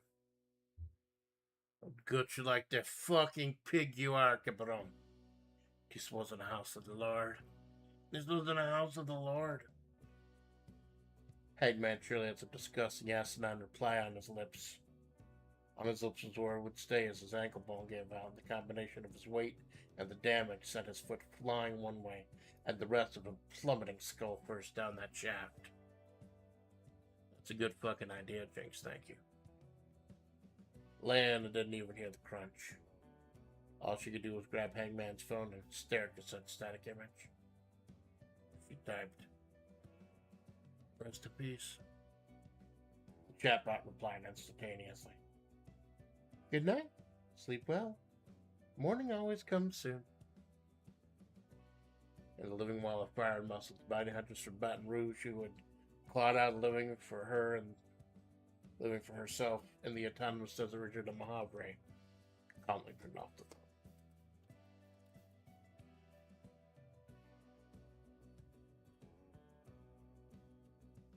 And there you go. She got her revenge.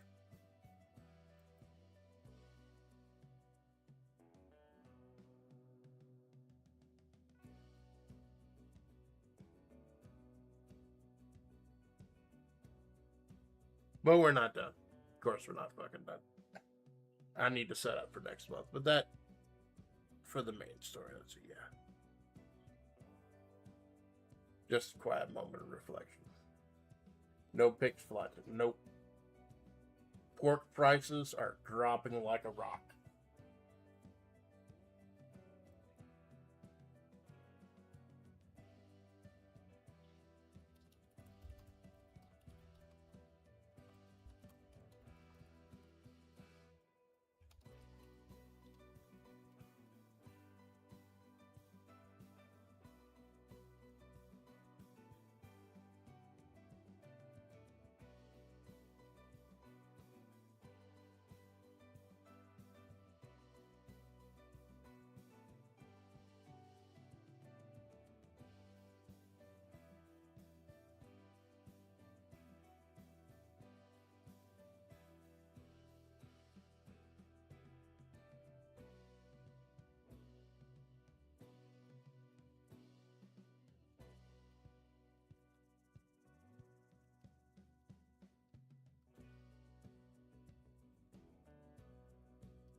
Outside the church, far removed from Leona's moment of silence, Mossberg accompanied Julia out as justice followed behind them.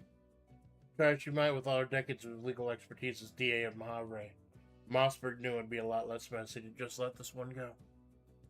Amanda, still standing outside the church and waiting with her Desert Eagle in her hand for marching orders, realized that once again her presence wasn't needed in the story of her own life. That was a theme that's like I've noticed from like a lot of the stories that Amanda doesn't actually do a whole lot. She walked over to Julia, wiping the Swiss cake roll off her cheek with the sleeve of her Hawaiian shirt. Mossberg prepared to snap at her, but Julia met her non-committal "fuck off" and walked over to Amanda. That cream on your cheek was fucking bugging me the whole. That cream on your cheek was bugging me this whole fucking time, Sandy.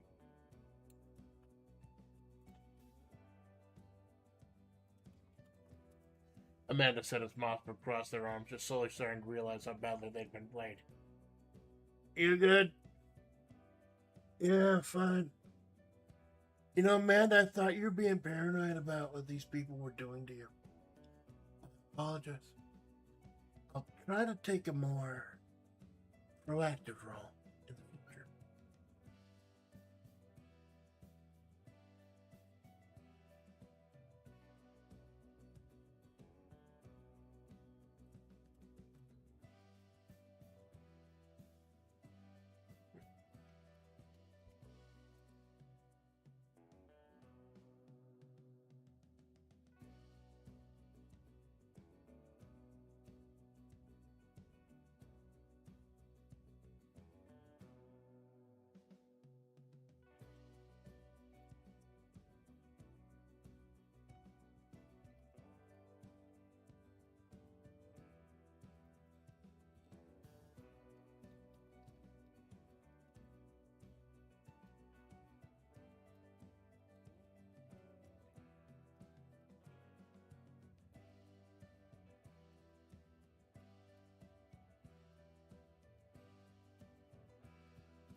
Hold on, there was something I was looking up.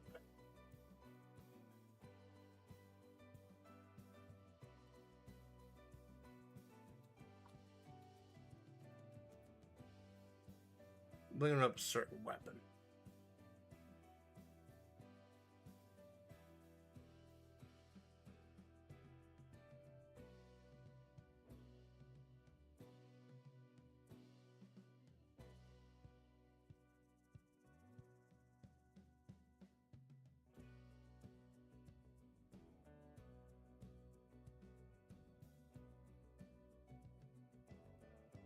Ooh, that's kind of cool. Ooh.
That cream on your cheek was bugging me this whole fucking time, Sandy. Amanda said as Mossberg crossed her arms. Slowly starting to realize just how badly they'd been played. Ian. Yeah, fine. You know, Amanda, I thought you were being paranoid about what these people were doing to you. I apologize. I'll try to take a little more proactive role in the future. Yeah, sure. Julia and Mossberg spun around only find Justice staring dead-eyed at Amanda, that sick, dead grin still on her lips, sacrificial dagger in hand, still in hand.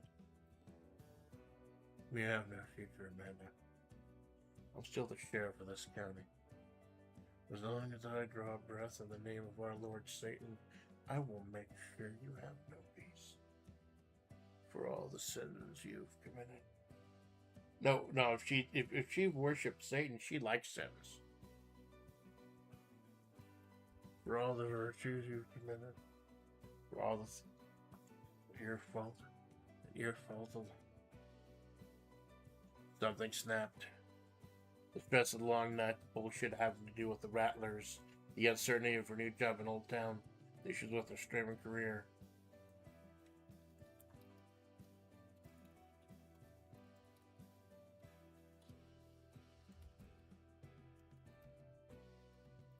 The overwhelming feelings of uselessness and hopelessness.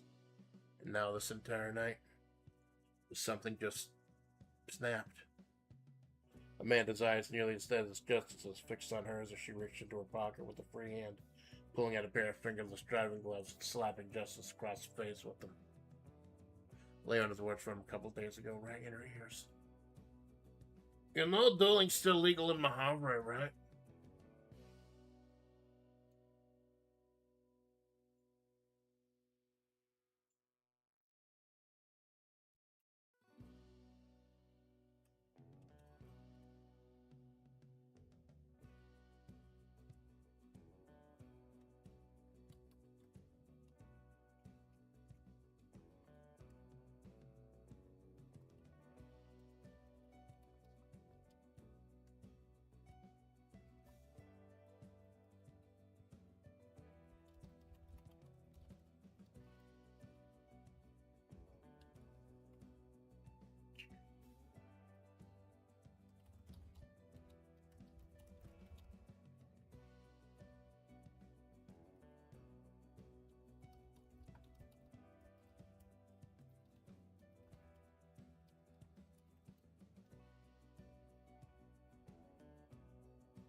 You want to get the name right.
and those words from a couple days ago still rang in her ears.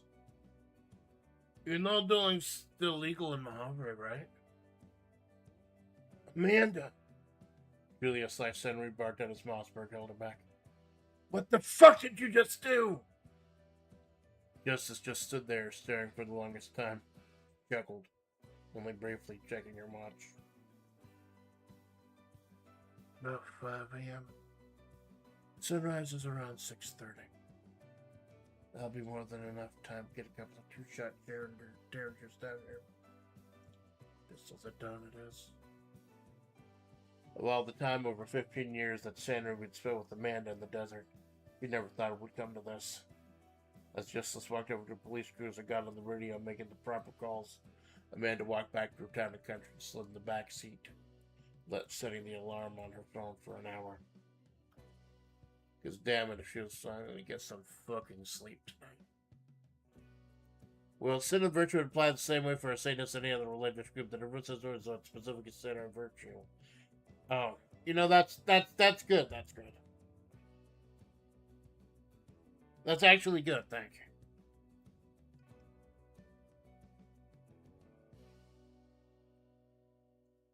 you. She would have them twisted. She's got everything twisted. So there you go. Leona's story is resolved, but the whole story of the Rattlers is not resolved yet. You know, Moon and Magician are still alive. And now it's time for Amanda to step up. Gonna take a quick BRB, get a quick drink, then I'm gonna go ahead and read the whole thing for you. Be right back.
Again, I go into a writing stream thinking that I've got so many fucking ideas that it's gonna be 7, 8, 9 hours.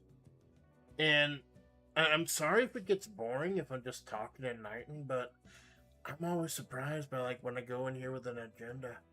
But then again, I had a whole bunch of ideas I didn't use because I'm saving them for next month. So here we go. The full read-through of Justice and Murder, the part 3 of the Leona Perdido-Armstrong trilogy.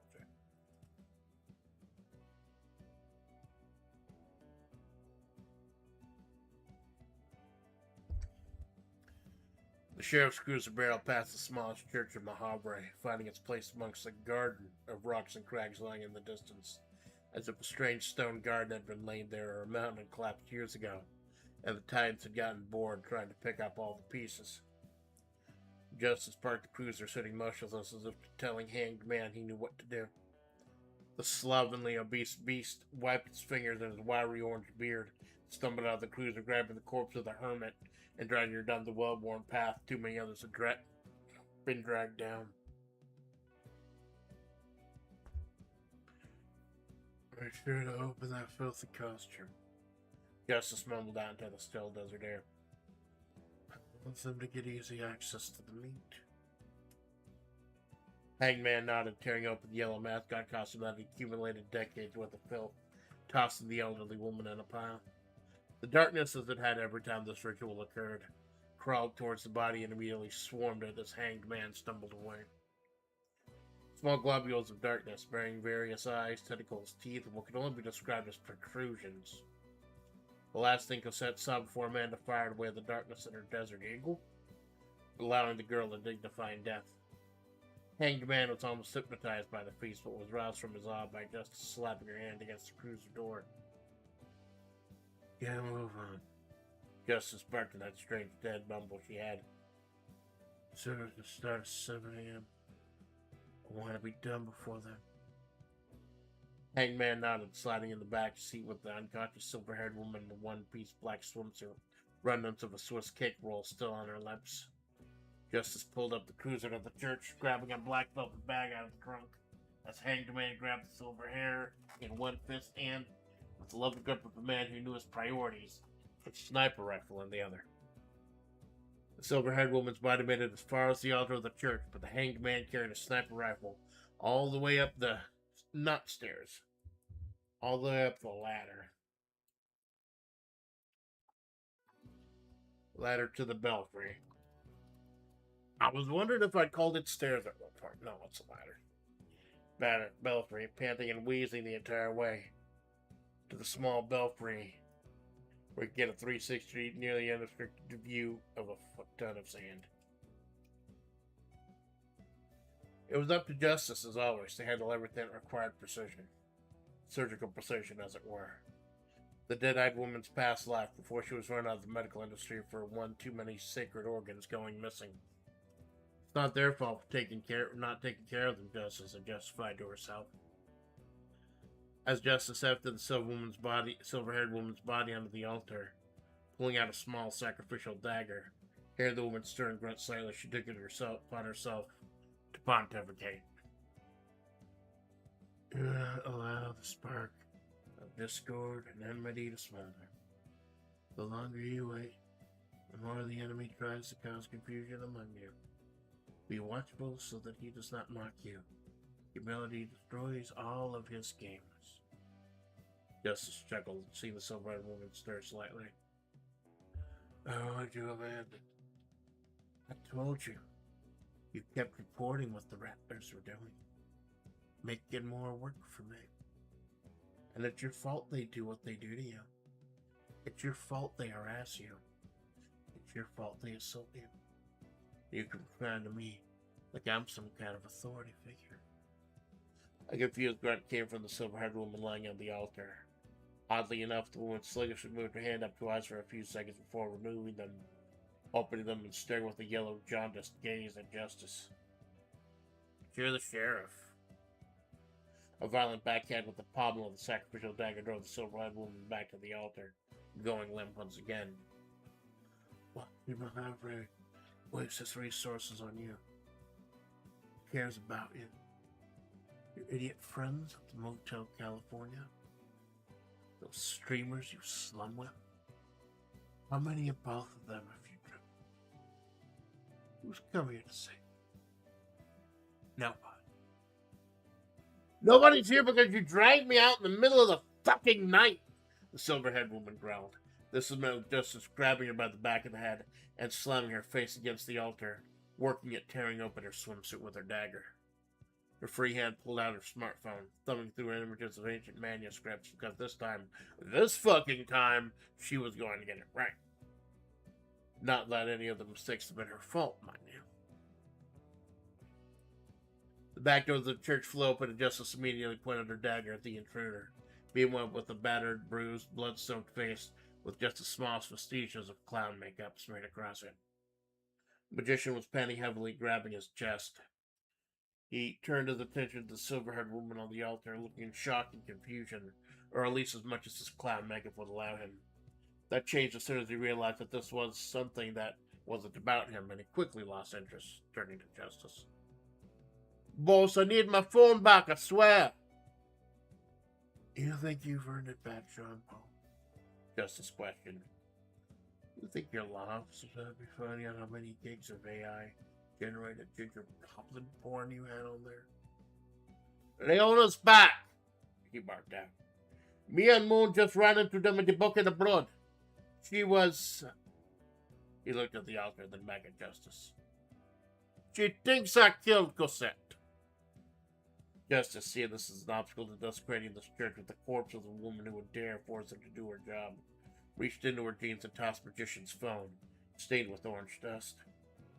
Magician plucked it out of the air with a, "We'll hold her off, boss," before leaving Justice to her own demonic devices. The old black and red wood panel town and country pulled up right in front of the church, driving around a couple times like a dog looking to lay down for the night. There was activity inside, but they wouldn't be able to see anything concrete unless they poked their head in. Leona, the hulking 5'6" redhead with the fiery mane, barreled out of the door first, storming into the trunk and digging into the false bottom, grabbing his shotgun. And I don't think Magician and Moon are armed. Sure you're gonna need that? Amanda rasped from the driver's seat. Probably not, Leona replied. People seem more apt to stop giving you shit when they're staring down the barrel of a tactical shotgun. The 6'6" Amanda nodded, slowly stepping out of Rondell, reaching for her Desert Eagle, before a thought gave her pause. Hey, what makes that shotgun tactical? Leona, cocking the shotgun, silently stared into the sky for a few seconds, then shrugged her massive shoulders before storming towards the church. Leona, the expert bounty hunter she was, knew not to storm into either house of the Lord or a dangerous situation head on. She and Amanda took a stance on either side of the double doors of the main entrance, open all night for the lonely and weary and wicked, and listened as Amanda was knocked down on the altar. Hey, Leona whispered, a bit less cautious than usual, seeing Justice was distracted. Is that your sister? Amanda, slowly peeking her head in, saw her own face smashed against that altar. More importantly, the last trace of that Swiss cake roll on her cheek. Amanda, who didn't like sugar, had to stifle a chuckle. Well, I told you she was my sister. And the answer was way more complicated. Let's just say if she's trying to sacrifice her soul, she's coming up with a big goose egg. Yeah, well, good for you, but I'd rather not have the desecrating a house of the Lord. Hey, listen closely, alright? I'm all ears. A third voice stated, sending Amanda staggering away in shock. She ended up pointing her Desert Eagle at the smug, dirty, blonde, androgynous woman in an orange and black vest and pantsuit. Mossberg, fuck are you doing here? And how did you sneak up on me? Leona, why didn't you warn me? Amanda ranted, trying to rant quietly enough that it didn't disturb the incident inside. Leona, for her part, was in shock. She lived or died based on things sneaking up on her. But unbeknownst to her, this one wasn't her fault. They were literally one with the darkness. If Mossberg or Amanda, they didn't acknowledge it. Perdido-Armstrong. I didn't know you were here back in Mahavre. You're looking for your old job back at the courthouse. They're on a bit of a hiring freeze right now. Madam District Attorney. Leona spat out, keeping one eye on the ritual at hand. And they ran me out of my rails on my relationship with Julian Pastore. Now I'm head of legal in Amanda's job. Leona glanced at Mossberg, then at Amanda with a wry. Sucks to be you. Yeah, I've been telling people that for nearly 2 years, Amanda replied. So, sheriff's in there. You're out here. That means that's Jules in there, right? Mossberg asked, referring to one of a dozen San Ruby's old personas, the one they were personally attached to. Amanda nodded, Mossberg taking one last drag off of their cigarette, decided not to try to put it onto Amanda's forehead. Splatts, you and I can deal with Jules. Perdido-Armstrong is a little professional courtesy. I'm going to tell you what you're looking for is out back. And yes, he's unarmed. Take it from here. Leona arched her eyebrow. Fuck should I trust you for, Miss former district attorney? I never disliked you, Perdido-Armstrong. You were rude, boorish, and crass. But there are seasoned officers out there that haven't seen half the shit you saw. You got results? I'm very results-oriented. Your position was dropped because of budget cuts. We wanted to do things in-house. That house collapsed the moment the military pulled out of Mahavre. Leona, stunned into silence by the ribbon of praise from Mossberg, quietly nodded, whispering, Stay alive, Amanda, before slinking around inside the church. This left Amanda and Mossberg standing outside with Justice and San Ruby on the inside. Amanda, grudgingly trusting Mossberg as the most important person in both their lives, was lying on that altar. Barely got out of, So what's the plan? Before Mossberg brushed past her with all the confidence and swagger of someone who knew no fear from conventional weaponry. Am I glad that he's frozen in there, and that we're out here, and that he's the sheriff, and that we're frozen out here, and that we're in there, and I just remembered we're out here. What I want to know is, where's the caveman? Justice, dropping your phone, pointed her sacrificial dagger directly at Mossberg, who replied with a drawl, You come with the king/queen, you best not miss. But this chapter is about Leona, the retribution the lioness sought. Retribution that was hurriedly brushing stale cheese ball dust off of his screen and scrolling through mountains of text looking for his redemption. It was actually Moon who saw Leona first, glancing up and, without her tinny metallic voice box, chose not to warn Magician, but just bolted for the stone garden where the feasts for those things in the darkness was laid out. Leona, cocking back the tactical shotgun with tactical ferocity, stared down at the clown-faced Magician, who for once in his life was having a shocking moment of clarity in realizing just how absolutely fucked he was. You Jean-Paul, you of all people, you were a fucking law clerk, man.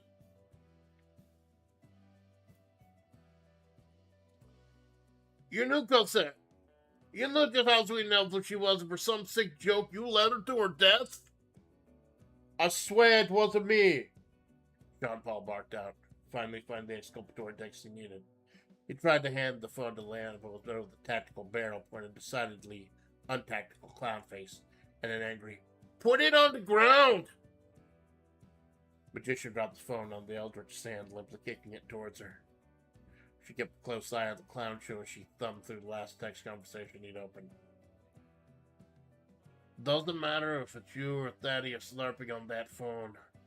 What he did is on a government device. I'm gonna have to have you turn it over to me next time I see you. Leona blinked, catching her breath. Thaddeus. You mean the hanged man? Yeah, hangman was using my phone to chat with young women and lured them out to do the desert. Justice was fine with it. She'd been feeding those things out there. When Cosette died, that was going to cause problems with any friends she left behind in the old courthouse. And you know everyone's friends with Cosette. So Justice took my phone to scrub the messages. You know my law firm is a separate encrypted app. Leona began to try to control her breath, start from flying into a fiery rage that would alert the parties inside. Magician seemed lucid. That never happened, not unless things were desperate. Unless an old broken brain needed to make sure the body survived. So where's Hanged Man? He's gonna snap his nest in the belfry of the church. Most disgusting thing I've ever seen. Dirty rags, banners of cheese balls, and printouts of those pictures from the Epstein files they accidentally released unredacted.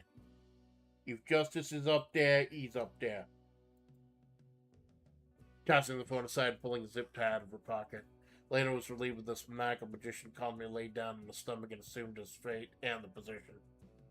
Leona, tying down his arms behind him, before she could slink into the back door of the church, glanced down at the magician, asking, "Why do you hate Amanda so much?" "Because I love Carter Malone, and Amanda is closer to Malone than me, for now. When she finally gives up on living, that's my chance to step in." Leona, also attempted to stop a mud hole in the helpless magician's face one last time for Amanda's sake, instead made her way to the rear door of the church, waiting for an opening. That distraction came in the former sheriff Mithril staring down once and potentially future boss, depending on how the upcoming elections went.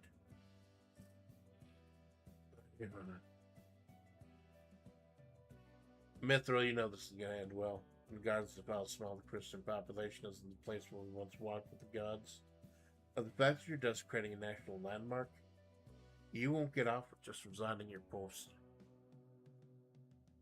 No need to fear about that, Justice replied. Her DA doesn't know her ass from a hole in the ground. She needs our expertise. Besides, all this is minuscule. Here she's hanged for it by the sunrise. Once again, I'll be respected as the hero I am. And just how is any of this Amanda's fault? Mossberg queried. Just as the dead-eyed stare just lingered, silent. Silent enough that Leona was able to slide through the back door, quietly sneaking towards the stairs to the belfry. Quietly until the door of the belfry creaked open, drawing Justice's attention. Attention that was swiftly drawn back to the silver-haired woman laying bloody on the altar. Baby, I'm confused. Justice looked down at what she thought was Amanda, only see a face too familiar to both her and Mossberg. The infamous Julia Impastore, right in her hands. The faction plate to move her and shake her, the one who ran Mahavre with a skeleton hand, and whose disappearance opened an investigation that cost Mossberg, the district attorney's office, and Justice a chance to deny Leona another bounty. Baby, I don't know what she did to me. I think she used that stuff we tried back in Rio. You remember that? Really messed me up, baby. I'm really messed up right now, baby. Can't think straight. I don't know what she wants to do to me, baby. You know she's been chasing me. Tell her I haven't done anything wrong, baby. Take me home. Take me back to the 661. I need to level out. Mossberg knew exactly what my E/San Ruby /Impostore was. Mai revealed that to at least one person with every persona she used before she shed it. But this was pulling at, what, her heartstrings? Her greed? Her nostalgia? Baby, why are you looking at me like that? I need to go home, baby. Take me back. Mossberg, the living embodiment of the elder Trot Mahavre, the one who controlled the darkness by letting it consume her. Consume them. Letting it consume them. The one who could command that creeping darkness out there, knew what my E was doing. And fuck if it didn't pierce through the last tiny shred of humanity they had in them. They had in them. You see, Mossberg coldly stated, it's not Amanda. You have the wrong person. Justice, the pieces finally clicked in her brain, tossed Julia sliced San Ruby at Mossberg, who caught her with ease. There we go. No harm, no foul. What, are they going to accuse me of kidnapping a ghost? They knew Julia was still alive, but everyone here would have way too much to answer for. Take her. Take her as far away as you can. She's caused us all enough trouble. This is her fault after all. Trying to shake out the shock of Julia and Pastore still being alive, Leona focused on her mission. Slowly opening the door, strapping the tactical shotgun to her back, and idly thinking, maybe that's why it's tactical. Leona climbed up the rusty iron rungs to the belfry. She was prepared for anything. She'd broken into crack dens, brothels, and the worst DV situations one could imagine in the name of getting her bounty. What she wasn't ready for was Cassette's voice coming on the other side of that trap door. Oh, Thaddeus, you're so manly, and your parents love you so much. You've got a great sense of humor, but I'm just a simple virgin girl. Please be gentle with me, okay? That was Cassette. That was undeniably Cassette's voice. Her old friend and partner, the one who saved her, buttering up the hanged man. Wait, virgin. Cassette was married to a military man, the man who got Leona her job snagging baddies from the military in the first place after being kept from the old courthouse. She saw Cosette die in that video from the old town country. But if Julia was still alive... Leona, the expert bounty huntress, allowed her rage and confusion to consume her. Hanging on the ladder with one hand, she grabbed the tactical shotgun and slammed the butt of it against the trap door. The sudden shock forced Hanged Man to remove his cheese-dust-stained hand from his pants and reach for the Colt 25, kicking away a coil of rope. The ruckus that unsettled the old church leaned into its age, and the old rusty ladder of the belfry popped a rung, forcing Leona to drop her shotgun. While it still hung to her via its tactical strap around her torso, the hulking huntress started slipping, giving Hangman more than enough time to point the Colt directly at her face. Far more useful in close quarters than the sniper rifle she'd had set up. It was all over. She'd failed Cassette. She had time to flare around and grab one thing on her way down, and it wasn't the lower rung of the ladder. With the prayer to whatever god still inhabited this place, she ended up grabbing one of the ropes meant to help ring the bell. As the wall of muscle plummeted down the ladder of the shaft, a sudden jerk stopped her, rocking her body, as the rope had stopped before she'd run out of shaft. Catching her breath and knowing Hanged Man was still armed up there, Leona cautiously looked up. There was Thaddeus Garfield, the rope cut around one ankle, hanging upside down by 1 foot from the rafters of the belfry. The literal Hanged Man. The Colt 25 tumbled from his hand and Leona pocketed it, having effectively disarmed the man who had Cassette killed. But that voice... Where was that voice coming from? Ignoring the incoherent babbling from Thaddeus, Leona climbed up the sniper's nest, hauled out into the house of the Lord, and picked up the source of Cassette's voice. Thaddeus's phone. More specifically, an AI chatbot. You see? Hangman belched out from his position, hanging from the ceiling. It's like she never died. You can play with her too. Unlimited is no limits 18 plus. You can do whatever you want with her. Leona just stared at the phone for the longest time and slung the shotgun back over her shoulder, grabbing her serrated hunting knife. I would gut you like the fucking pig you are, Gebron. This wasn't the house of the Lord. Hangman surely had some disgusting asinine reply on his lips. On his lips his word would stay as his ankle bone gave out, and the combination of his weight and the damage sent his foot flying one way, and the rest of him plummeting skull first down that shaft. Leona didn't even hear the crunch. All she could do was grab Hangman's phone and search and set static image. She typed, "Rest in peace." The chatbot replied instantaneously. "Good night. Sleep well. Morning always comes soon." The living wall of fire muscled bounty hunters from Baton Rouge who had clawed out a living for herself in the autonomous desert region of Mojave calmly turned off the phone.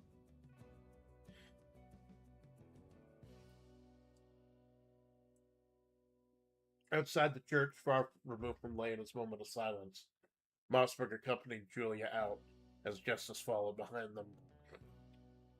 try as she might, with all her decades of legal expertise as the DA of Mahavre, Mossberg knew it'd be a lot less messy to just let this one go. Amanda, still standing outside the church waiting with her Desert Eagle in hand for her marching orders, realized that once again her presence wasn't needed in the story of her own life. She walked over to Julia, wiping the Swiss cake roll off her cheek with the sleeve of her Hawaiian shirt. Mossberg prepared to snap at her, but Julia muttered a non-committal "fuck off" and walked over to Amanda. "That creme on your cheek was bugging me this whole fucking time, Sandy," Amanda said as Mossberg crossed their arms, just slowly starting to realize just how badly they'd been played. "You good?" "Yeah, fine. You know, Amanda, I thought you were being paranoid about what these people were doing to you. I'll try to take a more proactive role in the future. Julia and Mossberg spun around only to find Justice staring dead-eyed at Amanda, that sick, dead grin still on her lips, sacrificial dagger in hand. "You have no future, Amanda. I'm still the sheriff of this county. And as long as I draw breath in the name of our Lord Satan, I will make sure you have no peace. For all the sin you've committed, for all the things are your fault, and your fault alone." Something snapped. The stress of the long night, the bullshit of having to deal with the rattlers, the uncertainty of her new job in Old Town, the issues with her streaming career, the overwhelming feelings of uselessness and hopelessness. Now this entire night, something just snapped. Amanda's eyes, nearly as dead as Justice's, fixed on hers, and she reached into her pocket with a free hand, pulling out a pair of fingerless driving gloves and slapping Justice across the face with them. Leona's words from a couple days ago still rang in her ears. "You know dueling's still legal in Mahavre, right?" "Amanda!" Julia sliced suddenly barked out as Mossberg held her back. "What the fuck did you just do?" Justice just stood there, staring for the longest time. He chuckled only briefly, checking your watch. "It's about 5 a.m. Sunrise is around 6:30. There'll be more than enough time to get a couple of two-shot derringers down here. Just as the dawn it is. Of all the time over 15 years that San Ruby had spent with Amanda in the desert, she never thought it would come to this. As Justice got over on a police cruiser and got on the radio making the proper calls, Amanda walked back to her town and country and slid in the backseat, setting the alarm on her phone for an hour. Because damn it if she was finally going to get some fucking sleep tonight.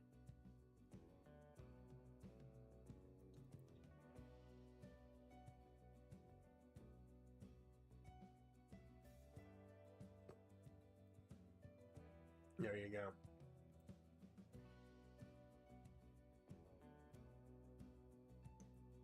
I generated this out several weeks ago because I knew this is how it was going to end.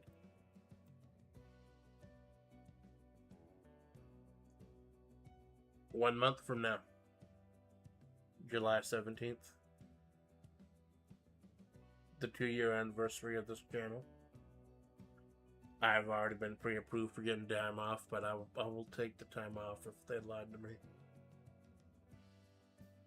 I told you the top 3 things were pro wrestling, creative writing, and collabs. I want to do all 3 of those, among other things. But I'm saving this for the day itself. So in exactly 1 month's time, 2-year anniversary, the next writing stream, we'll be dueling. Dueling Dalton.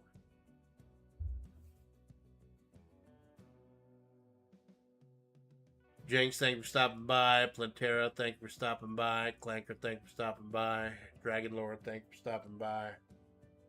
Lurkers, Bad Watchers, Second Screen Saints. I'm your faithful Amanda Splatts, and this is the Amanda Splatts Project. Depending on how I feel, I may or may not do a Next Fest stream later today. Depends on how I feel. I need to rest. It's Amanda Splatts. Y'all have a good day.